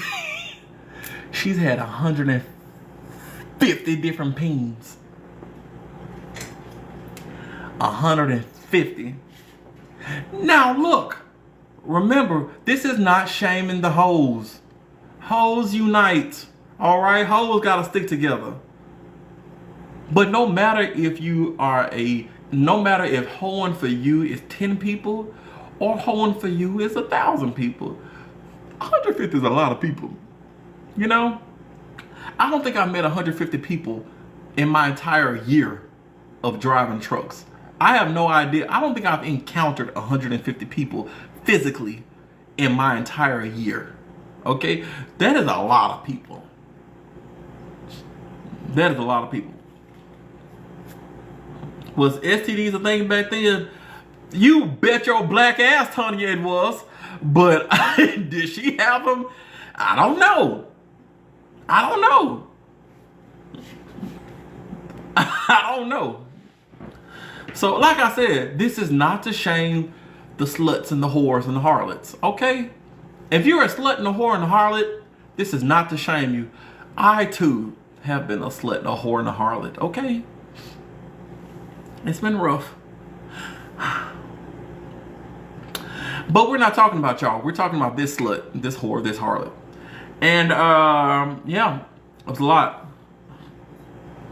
So, also, the police had found out on the day that John had gone missing, this girl had borrowed a large Packard car from a man named Bill Landig. So, the day John went missing, she went and borrowed a car. So, the mom said the bitch disappeared all day. Then they found out that while she disappeared, she borrowed this man's car. She had the car all day. And when she brought the car back, y'all, I don't know if they didn't think about this stuff back in the day. I don't know. Maybe we're so hyper vigilant of stuff nowadays that you would think, I wouldn't even return that car. Here's how she returned the car to this man.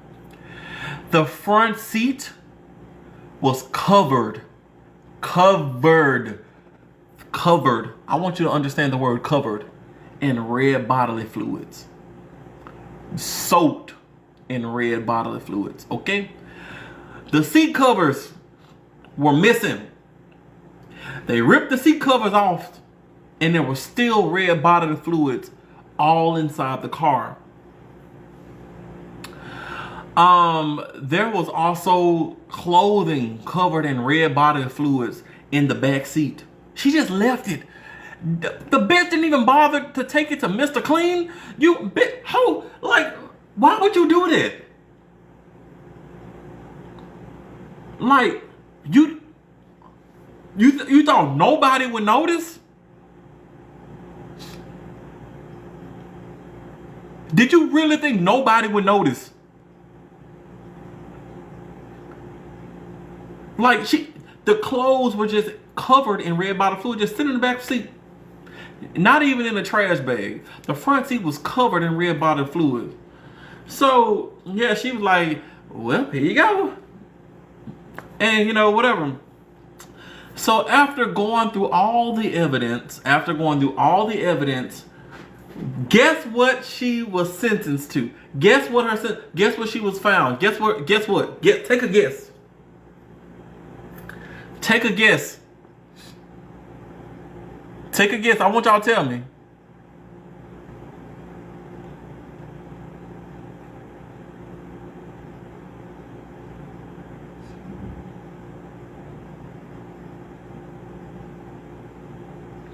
I see some good guesses.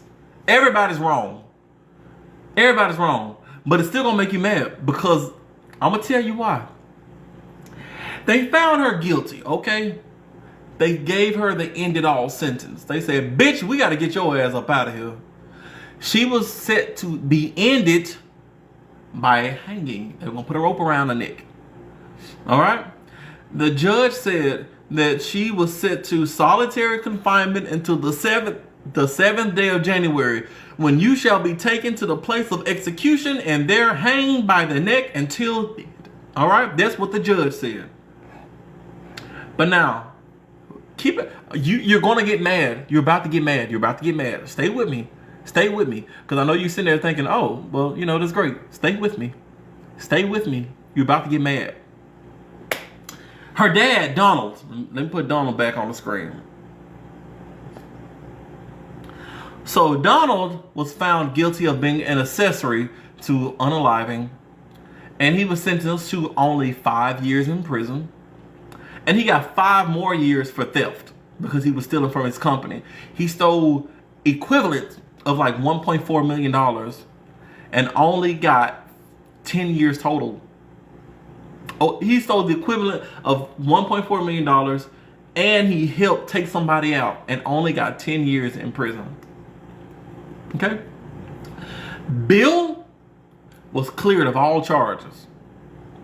Bill, he ain't getting a day in prison. Out the door. Out the door. All right. And of course, the mom got full immunity. She got everything wiped out for testifying.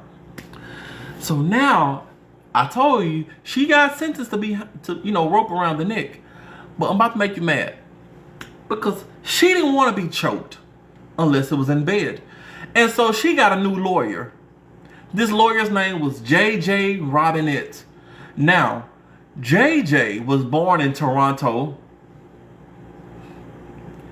I'm sorry, I ain't mean to laugh, but I can't say Toronto anymore without thinking these videos that I see on Instagram, and this is Chinese mayor, and someone does these voiceovers for her, and she goes, Toronto, and we take all the children, and we show them to the sign, and those are the funniest ass videos I've seen in so god doggone long. But anyway, JJ was born in Toronto, okay? And he attended the University of Toronto schools. He got his degrees and stuff, and he worked with Toronto firm of McCarthy and McCarthy. Now McCarthy is now McCarthy Tetrault from 1949 until he retired. Now this dude ended up defended the Boyd gang, notorious bank robbers, unsuccessfully. You know, they were found guilty, and a bunch of other ill shit. But enough about that. Anyway, so JJ, after she was like, oh, I don't want to be choked. So she called JJ. JJ got his ass out there, and he filed an appeal. He filed an appeal, y'all. He filed an appeal. And the hanging verdict, guess what he got to change to? Guess what he got to change to? I ain't gonna lie. Guess what he got to change to?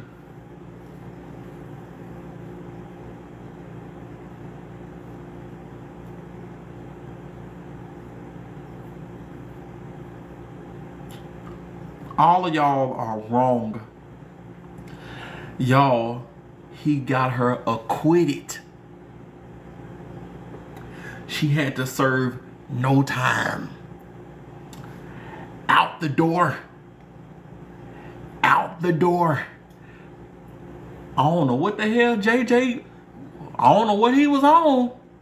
He got the whole case thrown out. He got the whole case thrown out, bruh. Now, I don't know how.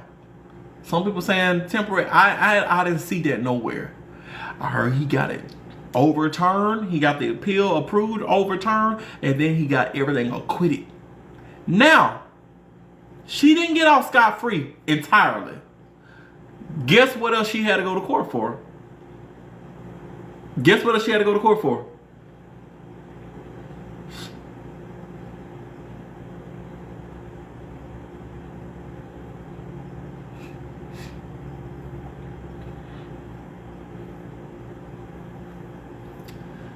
Yes, yes, yes, yes, yes, yes. She still had to face charges for that damn baby. I ain't gonna say that damn baby. The baby ain't did nothing. But she had to face charges for that baby. All right. So now he worked that trial too. From my understanding, he worked that trial too. And they had got a psychiatrist to come through. And this psychiatrist said that she had a traumatic childhood. Now, granted, there was no evidence that I found, no articles, no nothing that said that she was abused as a child. It said the dad was an alcoholic and the mom had a temper. I never saw anything that said she was abused. They gave her money left and right. They encouraged her to be a socialite. Like, what are you talking about? Okay? But probably because her father was an alcoholic. I don't know. But they said she had the emotional mentality of a 13-year-old. Oh, judge, You see this pretty girl here. Let me put her picture back on here. Judge, you see this pretty bitch. She doesn't deserve it. She only has the emotional intelligence of a 13-year-old child, a prepubescent, a teenager. And you know, they was like, you know, you're right. So instead of charging her for unaliving the baby as well, even though she had the body encased in cement in the suitcase in her attic for years, they was like, you know what, man, I'm gonna say man's laughter. I don't want to say the real word because y'all know TikTok can kind of man's laughter. And if you guys don't know, that's basically accident. Whoopsie. I didn't mean to push a child out the coochie and then take him out of this world. It was an accident. And so because she got that, they did fine her. They did fine her for this. Life in prison. But you're still going to get mad. The judge gave her a life in prison because, and I didn't mean to, it didn't mean to get, right. 1958, at 38 years old, she got out on parole. She had only done 11 years in prison in the Kingston Penitentiary. They let her change her name, which I think was weird for her to do. We don't know what the name change is, but she got out of prison. They was like, oh, you've been through so much. Sure, you can change your name. She changed her name, and voila, gone. From that point on, we have no more information about this bitch. After that, she vanished and was never heard again. And then, in 1985, she was pardoned. They pardoned her in 1985. And not only did they pardon her in 1985, her file was permanently sealed. You can't pull from that file no more. If it ain't available on the internet, you ain't gonna get it. I said, what the absolute, what is going on with these people? But now, as far as in pop culture and media and what she's inspired, there is a famous, y'all know children do a lot of like nursery rhymes or school songs and stuff, and they're all a little bit fucking depressing. Why the fuck did them kids do that? You know, I have a theory, but I'm about to tell you this first. So, y'all know stuff like Ring Around the Rosie, Pocket Full of Posies, shit like that. So they made a song up about her. These are the words. I don't know the tune, but these are the words. You cut off his legs. You cut off his arms. You cut off his head. How could you, Mrs. Dick?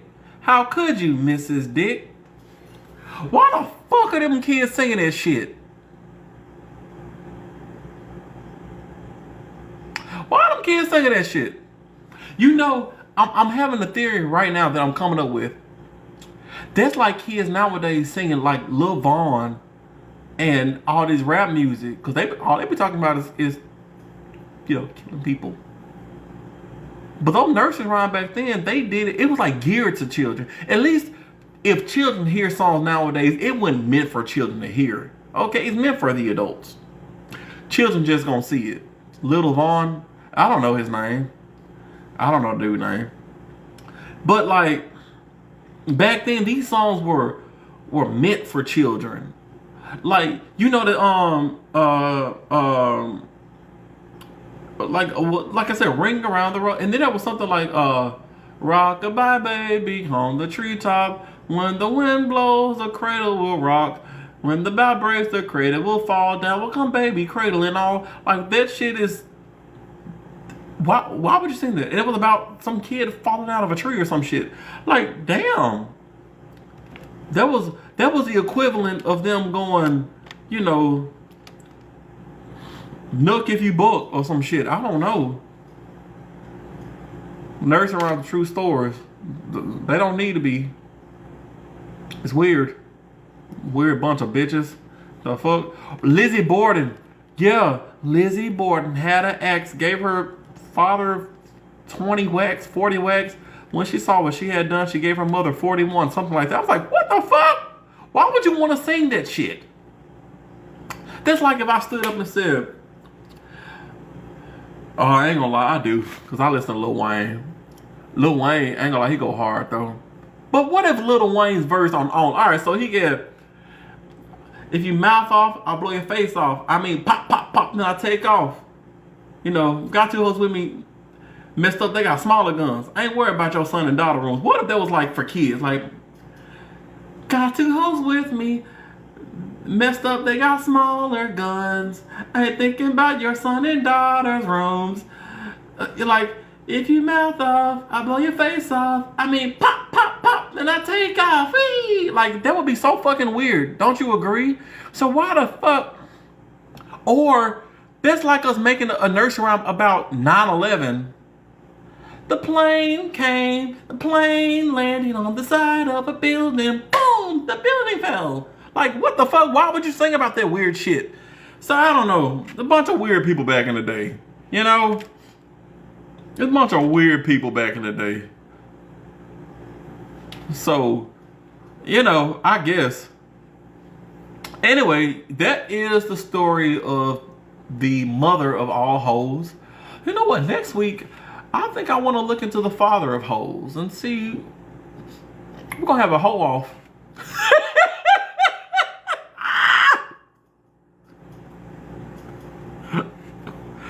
I think next week we're going to have a hoe off. And see who's the bigger hoe. I think that's about. I think that's the best one. Is the men or the women? I think men try to be the biggest hoes, but women can do it without being found out. I think because men being a hoe is like a badge of honor, because you can pull like, oh yeah, I can get anybody around here. But it's not so the same for women, you know. You shame Bunny Blue, but the same people look at what's it, Omarion? What's the dude that's always in the Ray J? Ray J talking about, oh, I've been with 10,000 women. Honestly, I don't find I think that's like, why would you want to do that? But I'm sure there are niggas out there that was like, oh man, he a player. He a player. I can guarantee if he wasn't rich, it wouldn't have been a fraction of that. Well, I don't know. Niggas have game. Somebody said, wait, Trey, I messaged you about Chicago. You ain't do one yet. Ray, did I see him? I'm so sorry, I forgot. Y'all, I have been trapped in this hotel for 2 weeks. Tomorrow is gonna be starting week number 3. I have not been home. I have not made no money. I have not moved. I said it back. I did move. I was at one hotel. They said that everything was fixed. I got on the road and then my vehicle broke down again. And now I've been stuck here for a week. It's been 7 full days since I've been here.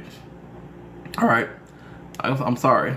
I'm sorry. I've been kind of losing my mind a little bit. I've been talking to myself a lot more.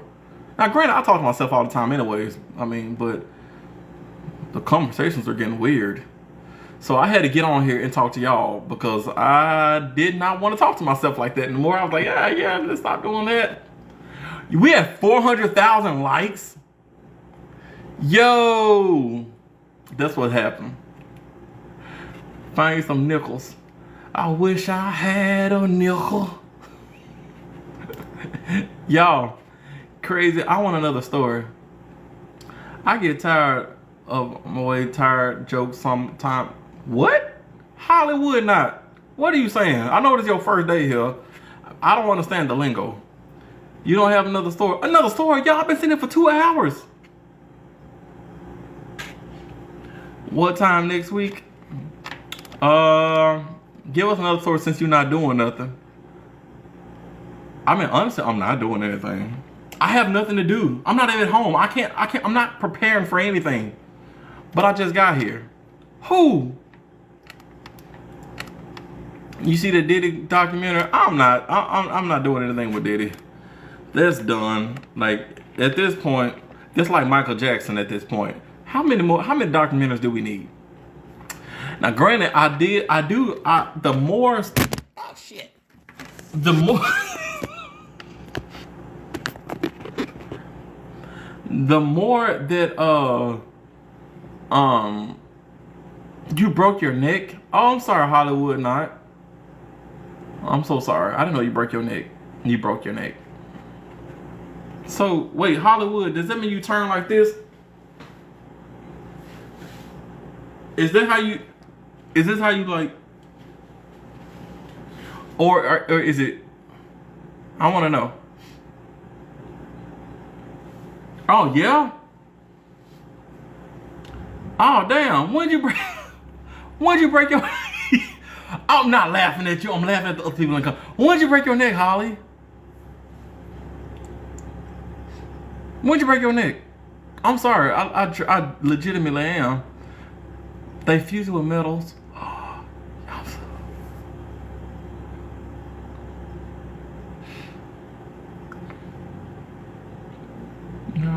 Now why are we one and move at the same time? Holly, when did you break your neck? Everybody calm down. I need to talk to Holly. Holly, when did you break your neck?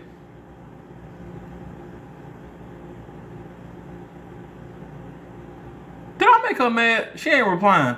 Oh, vertebrae replaced November 3rd. Oh my gosh. Was it a car accident?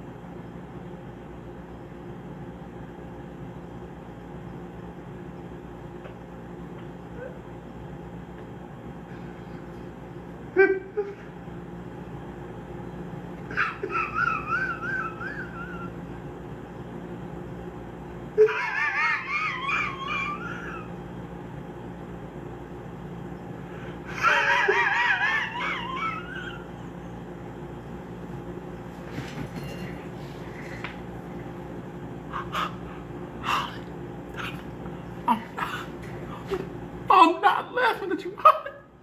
I'm not laughing. I'm not laughing. Hi, I'm so sorry. I'm so sorry. I'm so sorry. I'm not laughing. Solid, Holly. I love you. I want you to feel better. It just caught me off guard. I thought it was something serious. Not that you slipped. I mean, it's serious. Holly, you know this is a great opportunity. A lot of people want to know a lot of people want to know about this. This may be a great opportunity for you to go live or make a video and tell your story. Cause damn, how slippery was the shower? Like, was it some soap?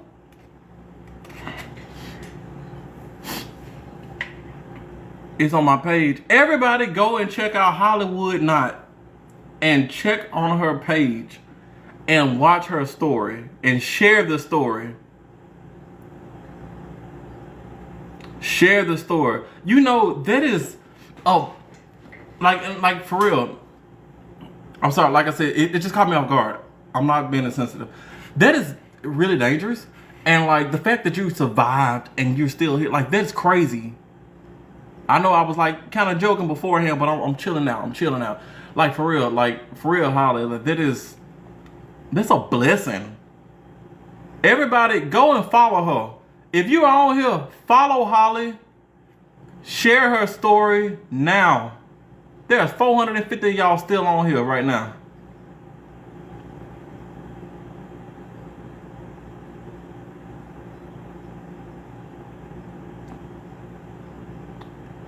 Golly.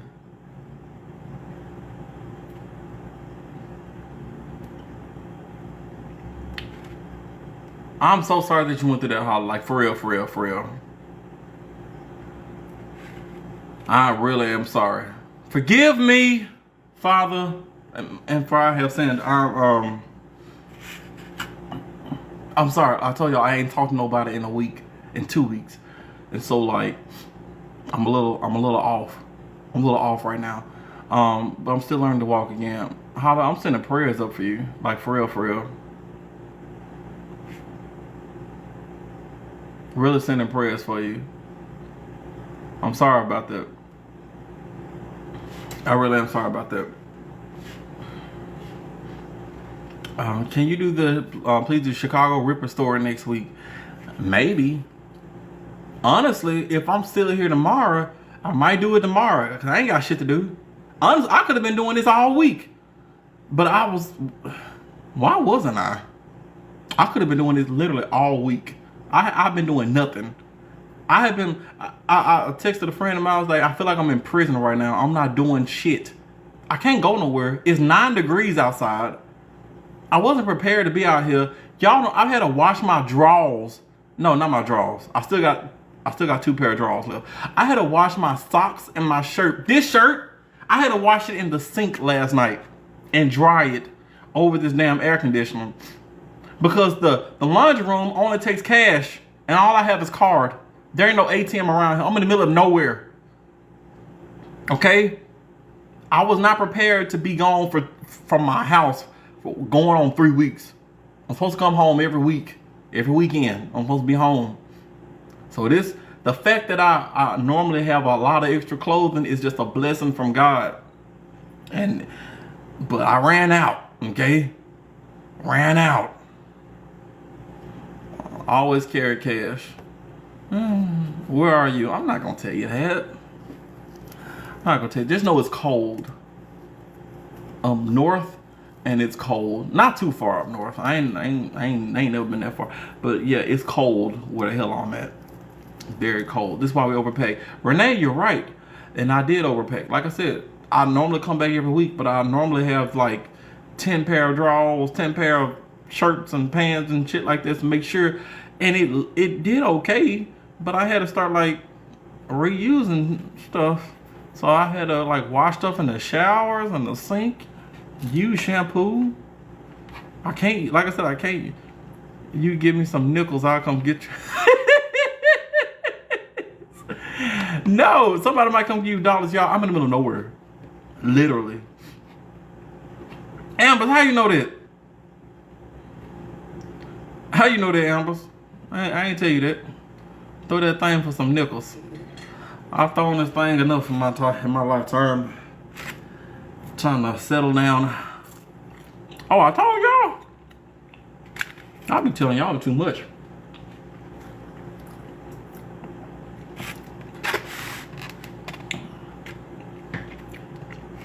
Put up Cash App. What's that gonna do? Ain't no ATM around this bitch.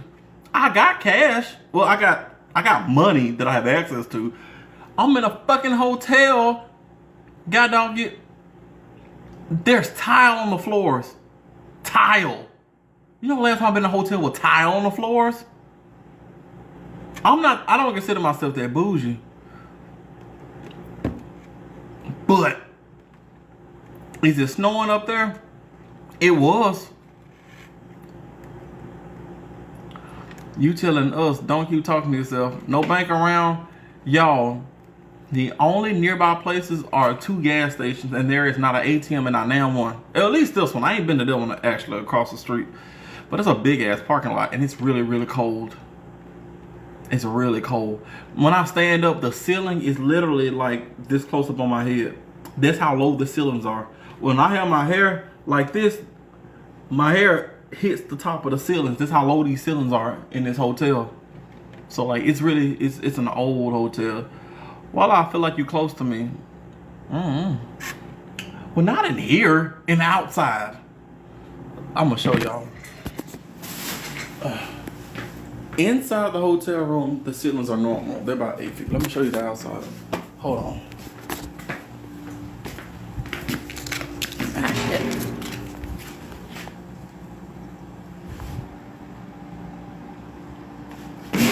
Oh, man, I I had to get my key. Hold on. This is how close the ceiling is to my head.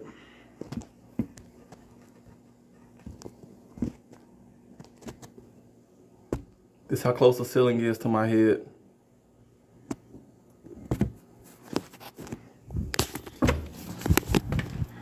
So when I tell y'all, fucking Bates Motel out here. And this is the closest one. So this is what it is. That hallway looks mad creepy. I don't know, I actually haven't heard too many noises. Alright. Let me do it. Am I the a-hole? You 6'8" or something? No, I'm not 6'8". But the ceiling outside might be 6'8". I'm 6'3". I'm 6'3".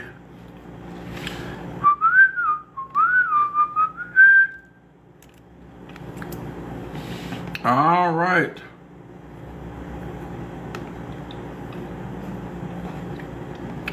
Is it a sundown town? I don't know. I'm not leaving my room from sun up to sundown, except to get some food. Alright, y'all. I'm gonna do a couple of Am I the Assholes before I let this go. Alright?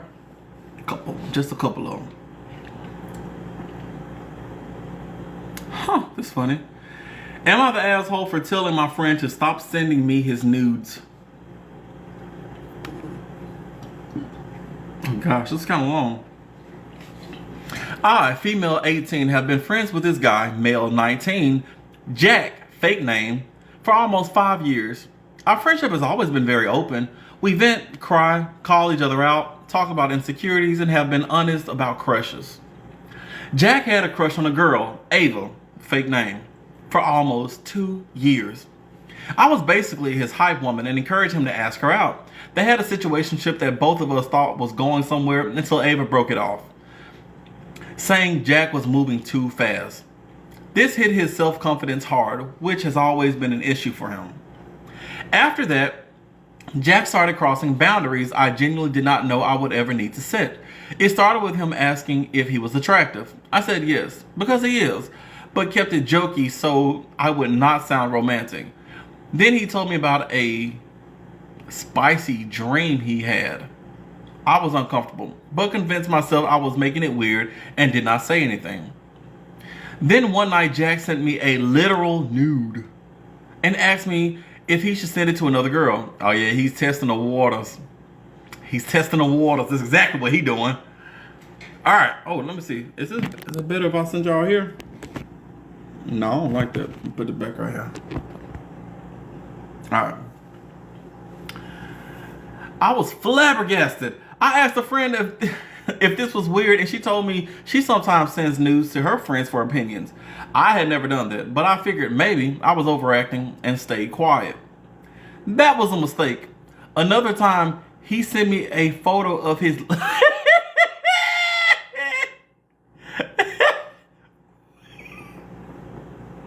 He sent me a photo of his literal ass, asking if I, as a girl, found his stretch marks unattractive. At that point, I was officially too uncomfortable to ignore it.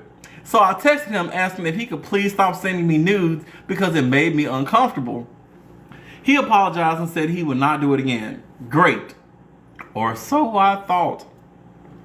Later that night, he called me and started going off on me. He said I made the friendship weird, that he thought of me as a sister, and that he felt safe sending me those photos because I knew about his insecurities.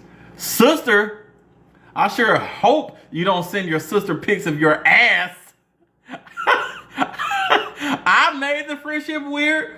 Buddy, that ship sailed when you told me in detail about your spicy dream with Anna Taylor-Joy in a hot tub. What? He insisted he had no bad intentions and just wanted a close friend's opinion.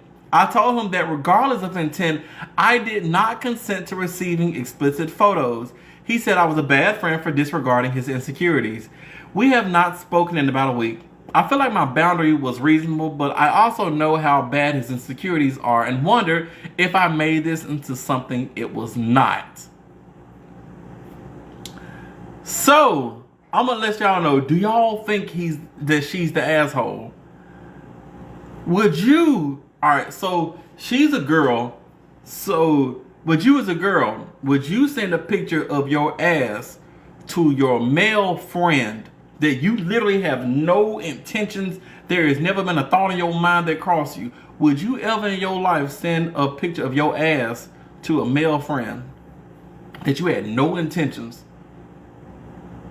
Now, I have friends, girls, who send pictures to their friends, also girls, all the time. And they're like, yeah, I send them all the time.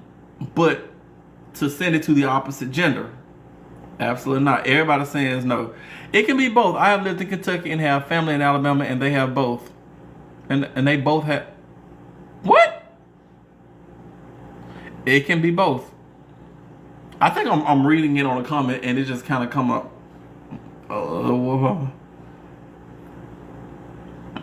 Some of the comments. Not the asshole. This is insane behavior. Someone says, do you really need other people to justify you here? You have to know you're in the right. Imagine if one of your friends sent you exactly what you wrote here. The answer would be obvious.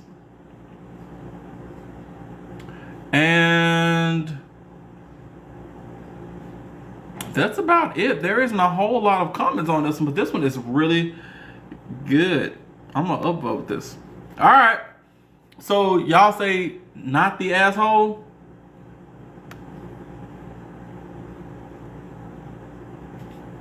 What do y'all say? Not the asshole?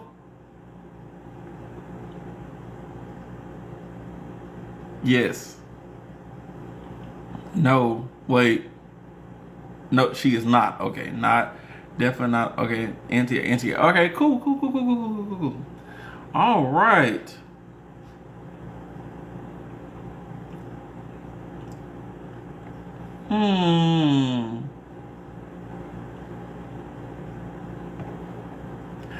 Alright, let's go to this one.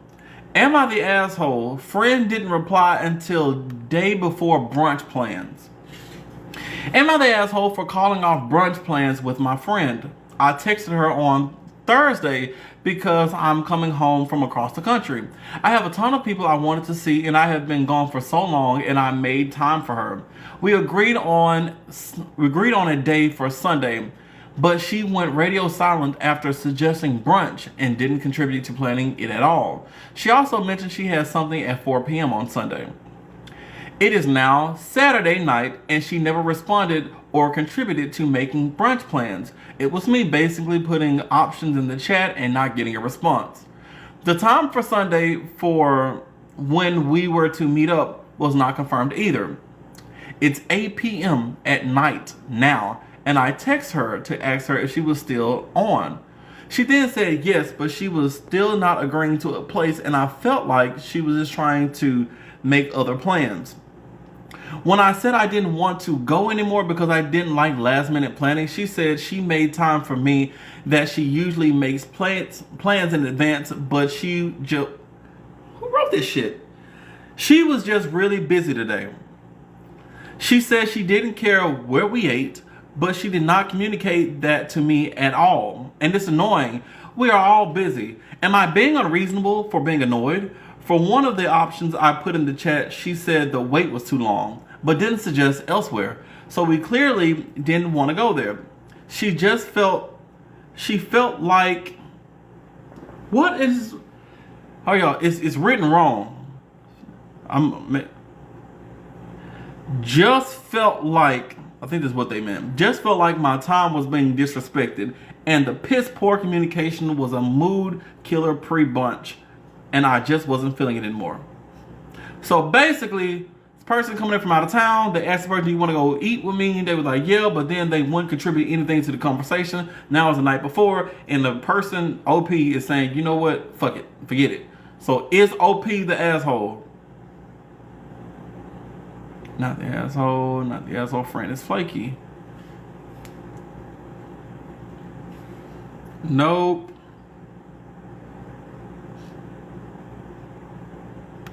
Not the asshole. Honestly, I would say no neither. I've actually canceled plans like that before because people just want to respond. And because honestly, if I don't respond, it means that, well, it could mean that I don't see you. But if I know that we have plans coming up, I'm going to be checking for your messages. If I know we have plans, it's different. Because like some of my social media and stuff, I don't get notifications for it. So I have to go and check. And I don't think to go and check all the time. So if somebody writes me, I may not see it for a minute. However, if we've already communicated and you're like, hey, we're going to do this and stuff like that, and then you hit me up and I know that, or I know that you're going to be hitting me up from someplace, I'm going to make a mental note to check and stuff like that. So, all right, I'm going to do one more. One more.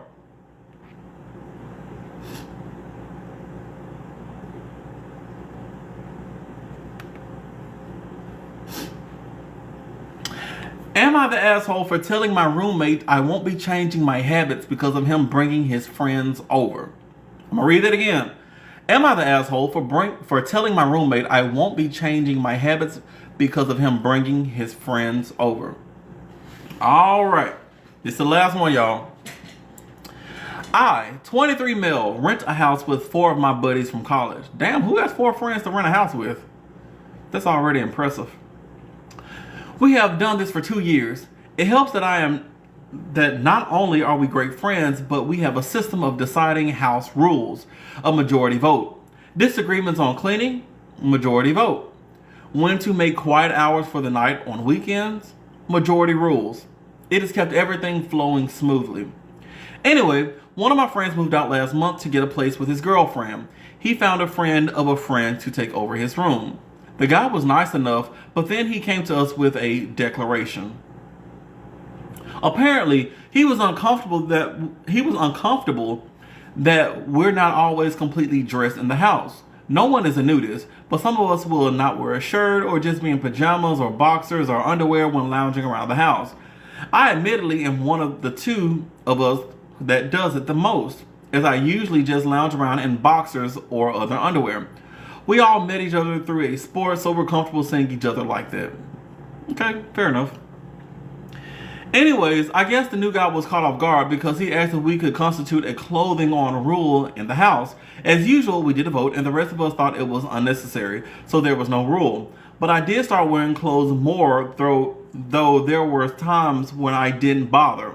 When I just woke up, after showering, when I was just coming out of my room for something, etc. Just to be considerate.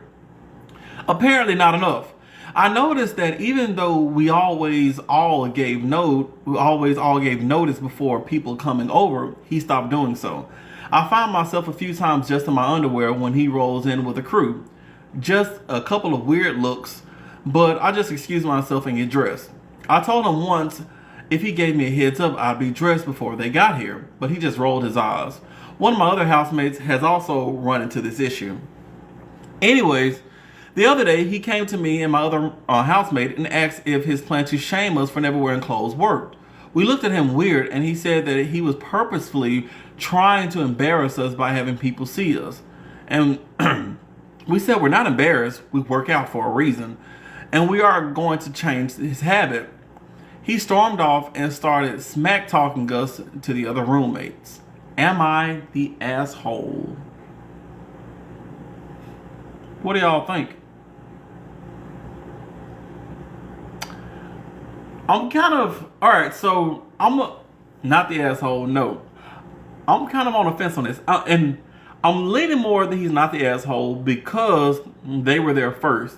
However, I ain't trying to be around no house with a bunch of half-naked people. You know, that's just me personally. But that's also the reason why I stay with myself. I never had roommates. I didn't even get the experience to acclimate to that type of culture by being in a college dorm. I did my college online, or it was like college and I can go straight back home. I never had roommates or dorm mates or anybody ever in my space, so it's always just me. I personally would feel uncomfortable. So I get what the other guy is saying. You know, he came into a situation not knowing that people would be half naked all the time. I could get why that would be annoying, because it wasn't like he knew prior to, and then he came. He had no idea. So I get it, but at the same time, you can't come into I wouldn't be able to come into a smoker's house and tell them to not smoke. I never do that. If I go there, I will bear it while you're there. If you ask me, are you comfortable? I always say it's your house. You do whatever you want to in your house. I'm never gonna tell nobody that. I can't tell a smoker not to smoke. I can't go into somebody's house and tell them to do something that make me feel comfortable, because it's just not my place to do so. So, in that sense, the other guy was the asshole, not OP. In another sense, they could probably be a little more considerate that, it's not just y'all. Because the first core group, he said, was him and 4 friends. So it was 5 people in one house. It was people that knew each other extensively, and they all met through sports. They all knew each other. They're allowing someone who's not a part of that into the house. They also have to take into consideration someone who's not a part of us is here. So this goes back to the smoker in the house. The smoker, that's their house. But if someone is in their house, a lot of times, and I'm sure if you guys or some of you guys smoke, you may say, are you okay with me smoking, even though it's your house? It's just common courtesy. Now, granted, that person wouldn't be staying there, because, they stand there, they just have to get over it. So really, there is no way around it. You hear me? Ass out. Wait, what are y'all talking about? Why do folks always take things to the weird extreme? They asked him to give him a heads up. All right, true. But he didn't do it because he was trying to shame them. So that makes the other guy the ass right there. Rent is too much to be upset about that. It is a little. Well, actually, I wouldn't know. I've never had to rent. I bought my house cash. But I don't live in the safest area, and I had to renovate my entire house. So, you can walk outside and see someone without a shirt on. Very true. But it's not in your house. Like literally just talk about it. It's not hard. Well, they tried. Sort of. I don't get how he took over a room and never visited or learned how they live first. All right. Now, that is a good point. Kaliko said that. Me personally, I don't think I would ever room with someone without meeting them first, and stuff like that. There's a lot of questions you have to ask. Now, they sound like young people, because I can't imagine a group of 5 30-year-olds, dudes in a house together. I can't imagine that. So I'm assuming they're probably in their very early 20s. So maybe he just young, he ain't know to ask certain type of questions or yada yada, or maybe from like, yeah, these are cool people, they're really cool, whatever. And if it's something that's just like normal to y'all, it may not be something they think of. Oh yeah, everyone's half naked half the time, like unless they were nudists. Like yeah, they're all nudists, but they technically have clothes on. I don't know. It's just a comfort level. Facts. Fact. All right. Should I do one more? I know what y'all gonna say, but I still want to ask.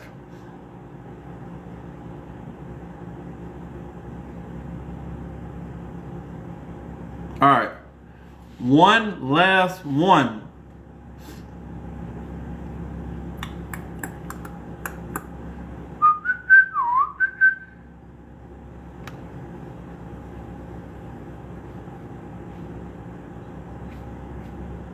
Damn, they removed this post. Wonder why.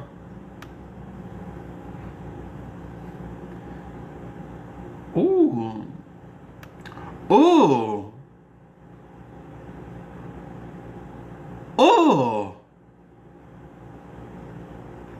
all right. I'm just reading the title. I ain't even read the post. Am I the asshole? Mom mad because I don't want to clean her dirty sheets. Her dirty sheets. Her dirty S-word sheets. Why as a parent would you have your child clean your dirty, used Nasty, nasty dancing sheets. I ain't even got to read the post.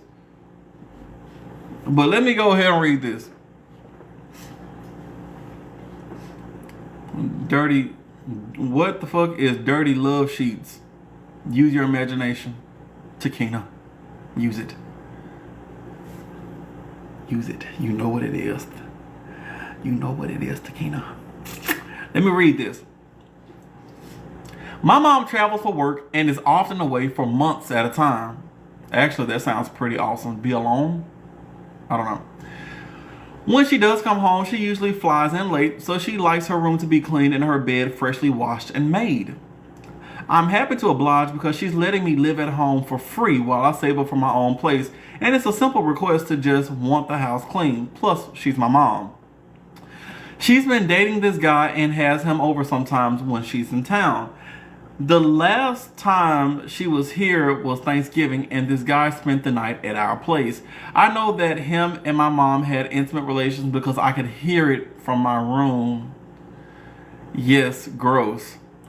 But she's an adult and I'm living at her house, so it is what it is. Anyways, she leaves to go back to work the next day without cleaning her room/sheets. And now she'll be coming home next week for the holidays. I told her that I didn't feel comfortable cleaning her dirty sheets because I don't want to touch dirty sheets that have those bodily fluids on them.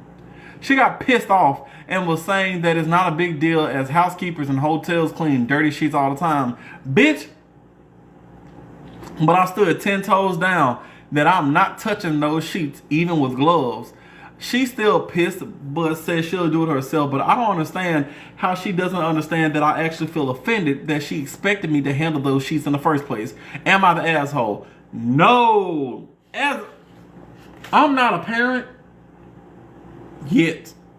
Maybe. We'll see.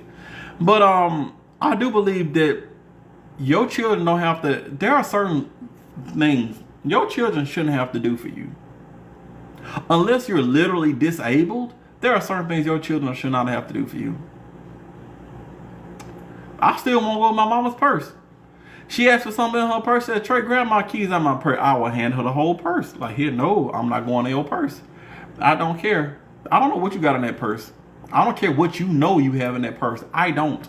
And I don't care to know. You know, I just don't think there's certain things you just don't need. Your children just don't need to do everything. If you know that you have been smushing on sheets, would you want your parents to come behind you and clean it? I wouldn't even want my parents to come behind me and clean that shit. Like, no. Especially something like that, I will take care of it. And as a parent, like, why would you want your child to come behind you and possibly touch semen or squirt juice? I don't know. Like, why would you want that?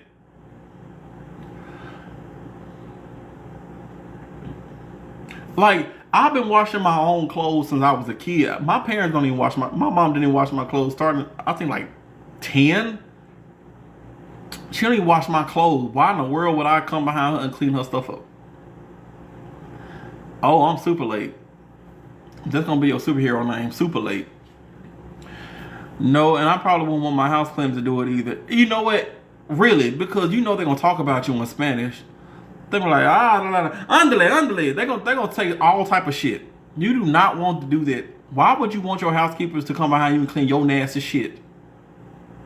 Okay? That's crazy. It's really, really disgusting. So I'm assuming living wind free, I will wash them sheets. Sun drop dookie kisses.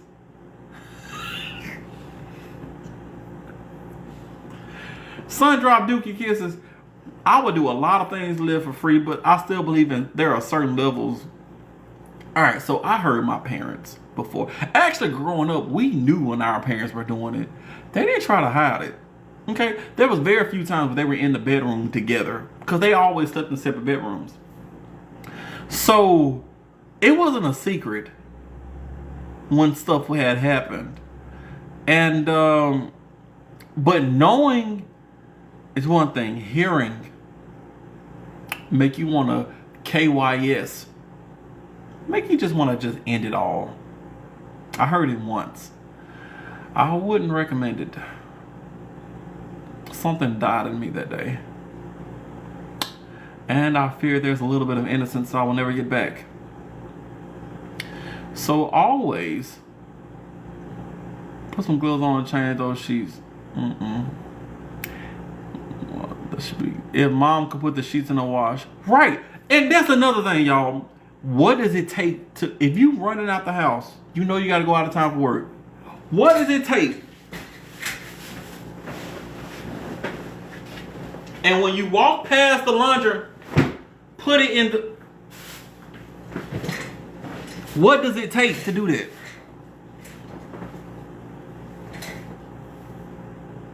What does it take to do that? So, like, I'm saying that for the mom. Like, if you know what's going on, or maybe even as the daughter, maybe not just wash them. Just leave the sheets on them. Get the covers, throw the covers on top, stuff the mugs on the side. Like when they tell you to take the meat out the freezer. Nah, I get that. You don't take the meat out the freezer. But you know, you wasn't fucking the meat. Or on top of the meat. I hope not, at least. Mother did change her diapers. Yeah, but there wasn't squirt juice in the diapers, okay? Or semen. And babies can't do nothing for themselves. I told my parents.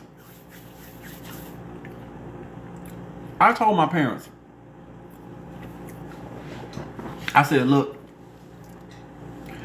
when y'all get too old, if you cannot, if you get to an age where you can't take care of yourself, I got you.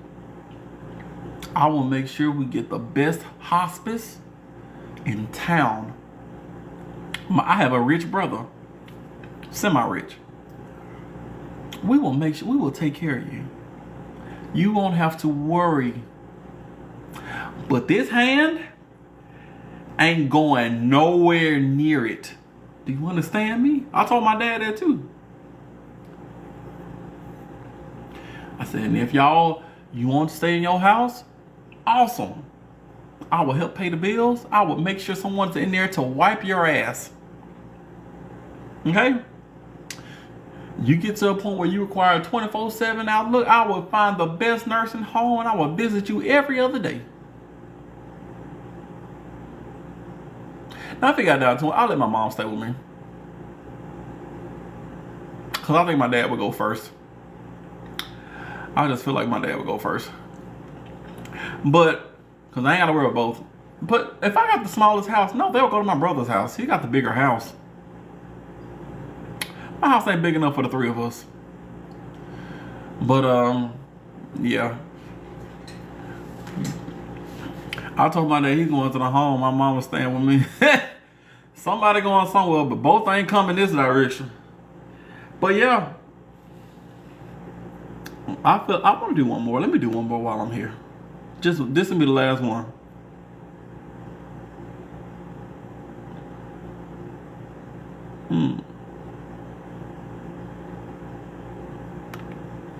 Oh, okay, this one. Damn it.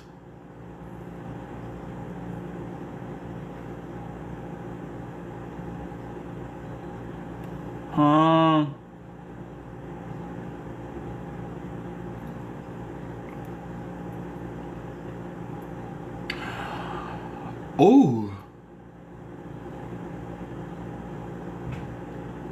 Oh. I don't know if I should read this one.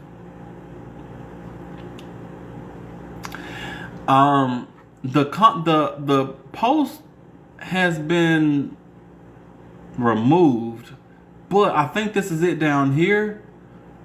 I think someone auto moderated it or something. I don't know how this works, but I'm gonna read it. If I remember correctly, because when the post is removed, the header is gone. But I'm pretty sure it said, "Am I the asshole for reporting my classmate for what they were looking at on their computer?" So we're looking at most likely a high school kid. Could be middle school, but I doubt middle school. Most likely high school. In my algebra class, there is this guy sitting next to me. It started off just like any other day, and class just started, and the teacher hasn't gone up to the board and started teaching. The guy next to me, I happened to glance at his computer and saw him looking at something inappropriate. He was scrolling through multiple photos of gay men. In one photo, two men were holding a rubber. They were holding a rubber. I don't want to say the real word because I feel like TikTok, whatever. Another photo I saw, there were two men. They're definitely high school how they wrote this. There were two men were on top of each other. One of the images he clicked on, it had an article that talked about spiciness. Just from where I was sitting, it made me feel pretty uncomfortable. When class ended, I went up and told the teacher about what happened and what I saw, and then I left to find the principal and report it. I told him exactly what I told the teacher and what he was looking at, and then I said what he was looking at on one of the computer made me feel uncomfortable. And then he said he was going to check it out. This was definitely written by a person. All right. Now, Autobot moderator. So apparently the original post was taken down because of how it was written, and the Autobot moderator deleted it and rewrote the post in an easier way. So I don't know. But so from what I'm understanding, she saw him on a computer of men on a computer. Two men were holding a rubber and two other men were on top of each other. But I don't know if they were clothed or not. That is a question. It says there was another article that talked about spiciness, getting jiggy. I don't know if it was informative or if it was to make you feel some type of way. I don't know. Informative is informative. But I doubt if it was informative. I really doubt it was informative. I want to say that they probably were not clothed. But I don't know. I don't know. Now, you say mind your business, but this is high school. The school would know. They can notify when kids look at inappropriate things. Do they always? Gosh, the stuff that I would have gotten in trouble for. So what do y'all say? Asshole or not the asshole?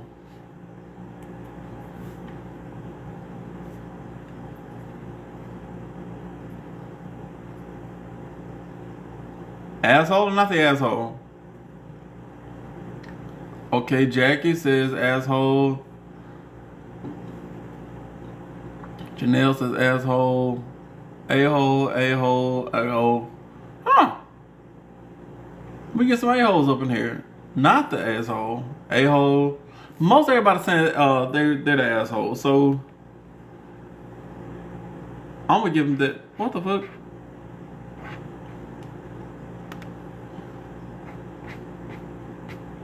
Alright, I'm gonna do this. I promise you this will be the last one. I'm gonna randomly stop and stop. Am I the asshole for not allowing my teenage stepdaughter to host a party at my house while I'm away? Alrighty. My 24-year-old biological son moved back in with my spouse and me this summer to get his life back on track.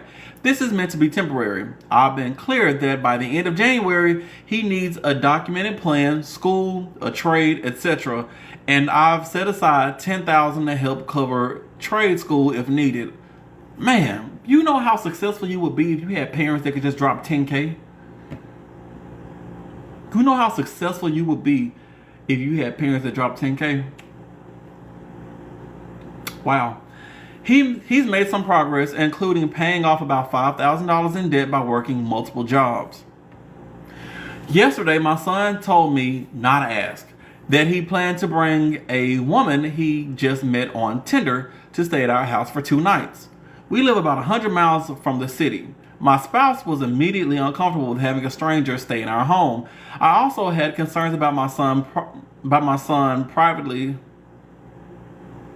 I also had concerns because my son privately told me she was a recovering substance user and an alcoholic, has had legal issues, and is only 22.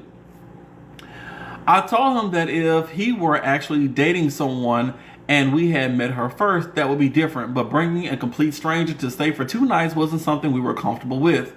This led to a broader argument. While discussing boundaries around strangers in the house, I told my spouse that I am not comfortable with my 17-year-old stepdaughter hosting a New Year's Eve party at our house while we'll be a 20-hour drive away. 20-hour drive? That's a plane ride. Why the hell are you driving for 20 hours? You spend more money on gas than you would just getting a ticket. I digress. My spouse had already told her she could have the party, despite my objections. Last year, my stepdaughter hosted a Halloween party. Alright, so I see somebody saying not the a-hole. Well, they said their spouse already told her she could have the party. Okay? So the daughter, who's 17, is going to be at home alone for New Year's. The two spouses, I don't know if it's man, woman, woman, woman, man, man. I have no idea who these people are. But 2 spouses will be out of town. Daughter, 17, will be home, asked to use the party. One spouse says no, this spouse says yes. That's where we are right now. Last year, my stepdaughter hosted a Halloween party while we were home to supervise, and several random 20-somethings showed up after hearing about it. And I asked them to leave, and I don't know how many more would have come if we hadn't been there. So, I said that if we're saying no to strangers staying over for my son, the same rule applies to parties for my stepdaughter. No party while we're away. That caused a major fight, and now my son, spouse, and stepdaughter are all angry with me. I feel like I'm expected to help everyone, but not allowed to set boundaries in my own home. We also have valuable sentimental items in the house, and I don't want to risk damage or worse while we're gone.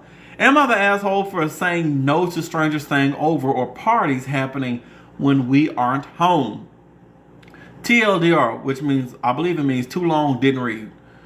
Said, or don't read, I don't know. Said no to my adult son bringing a stranger home, and no to my teenage stepdaughter hosting a party while we're away. Not everyone is mad at me. Oh, I get it. So, do you guys think the asshole? I see everybody saying not the asshole. Honestly, I'm with y'all. I'm with you. They set boundaries. They even told the son, because the son wanted to bring the daughter over, or his girlfriend over, but they told her, like, we don't know this girl. We haven't met her before. So, I guess it's not necessarily that she is a substance abuser or a prior substance abuser and an alcoholic. Damn, you sure picked one, huh? But you know, we all have. Wait, are they a recovering alcoholic? She's a recovering substance user and alcoholic. Okay, so I'm assuming that she's done with both of them. Okay, so someone had it in the past. They're 22 years old. The 24-year-old son wants to bring them over, and you say, if we met her, yeah, but not really for a strange girl with those type of issues, no. So the son's mad. The daughter is wanting to have a New Year's party. You don't know these people, so it's the same concept as the son bringing over a girl, and you say no. Now everybody's mad at you, and your spouse is mad because they already told the daughter that she could do it. Let them be mad. Nope, not the. You're right, not the asshole. Yeah, that's kind of a lot. Then they said they already had they let the girl have a party last year, a Halloween party, and all these people showed up. And if it wasn't for them being there to tell people to leave, who knows how many people would have shown up? So I don't know. I do not know. Someone says, why would anyone let a 17-year-old have a party without parents present? That seems like a horrible idea. Yeah, bio mom is whack. No team parties, especially when you're that far away. Bring her with you if you don't trust her not to go ahead with it despite your no.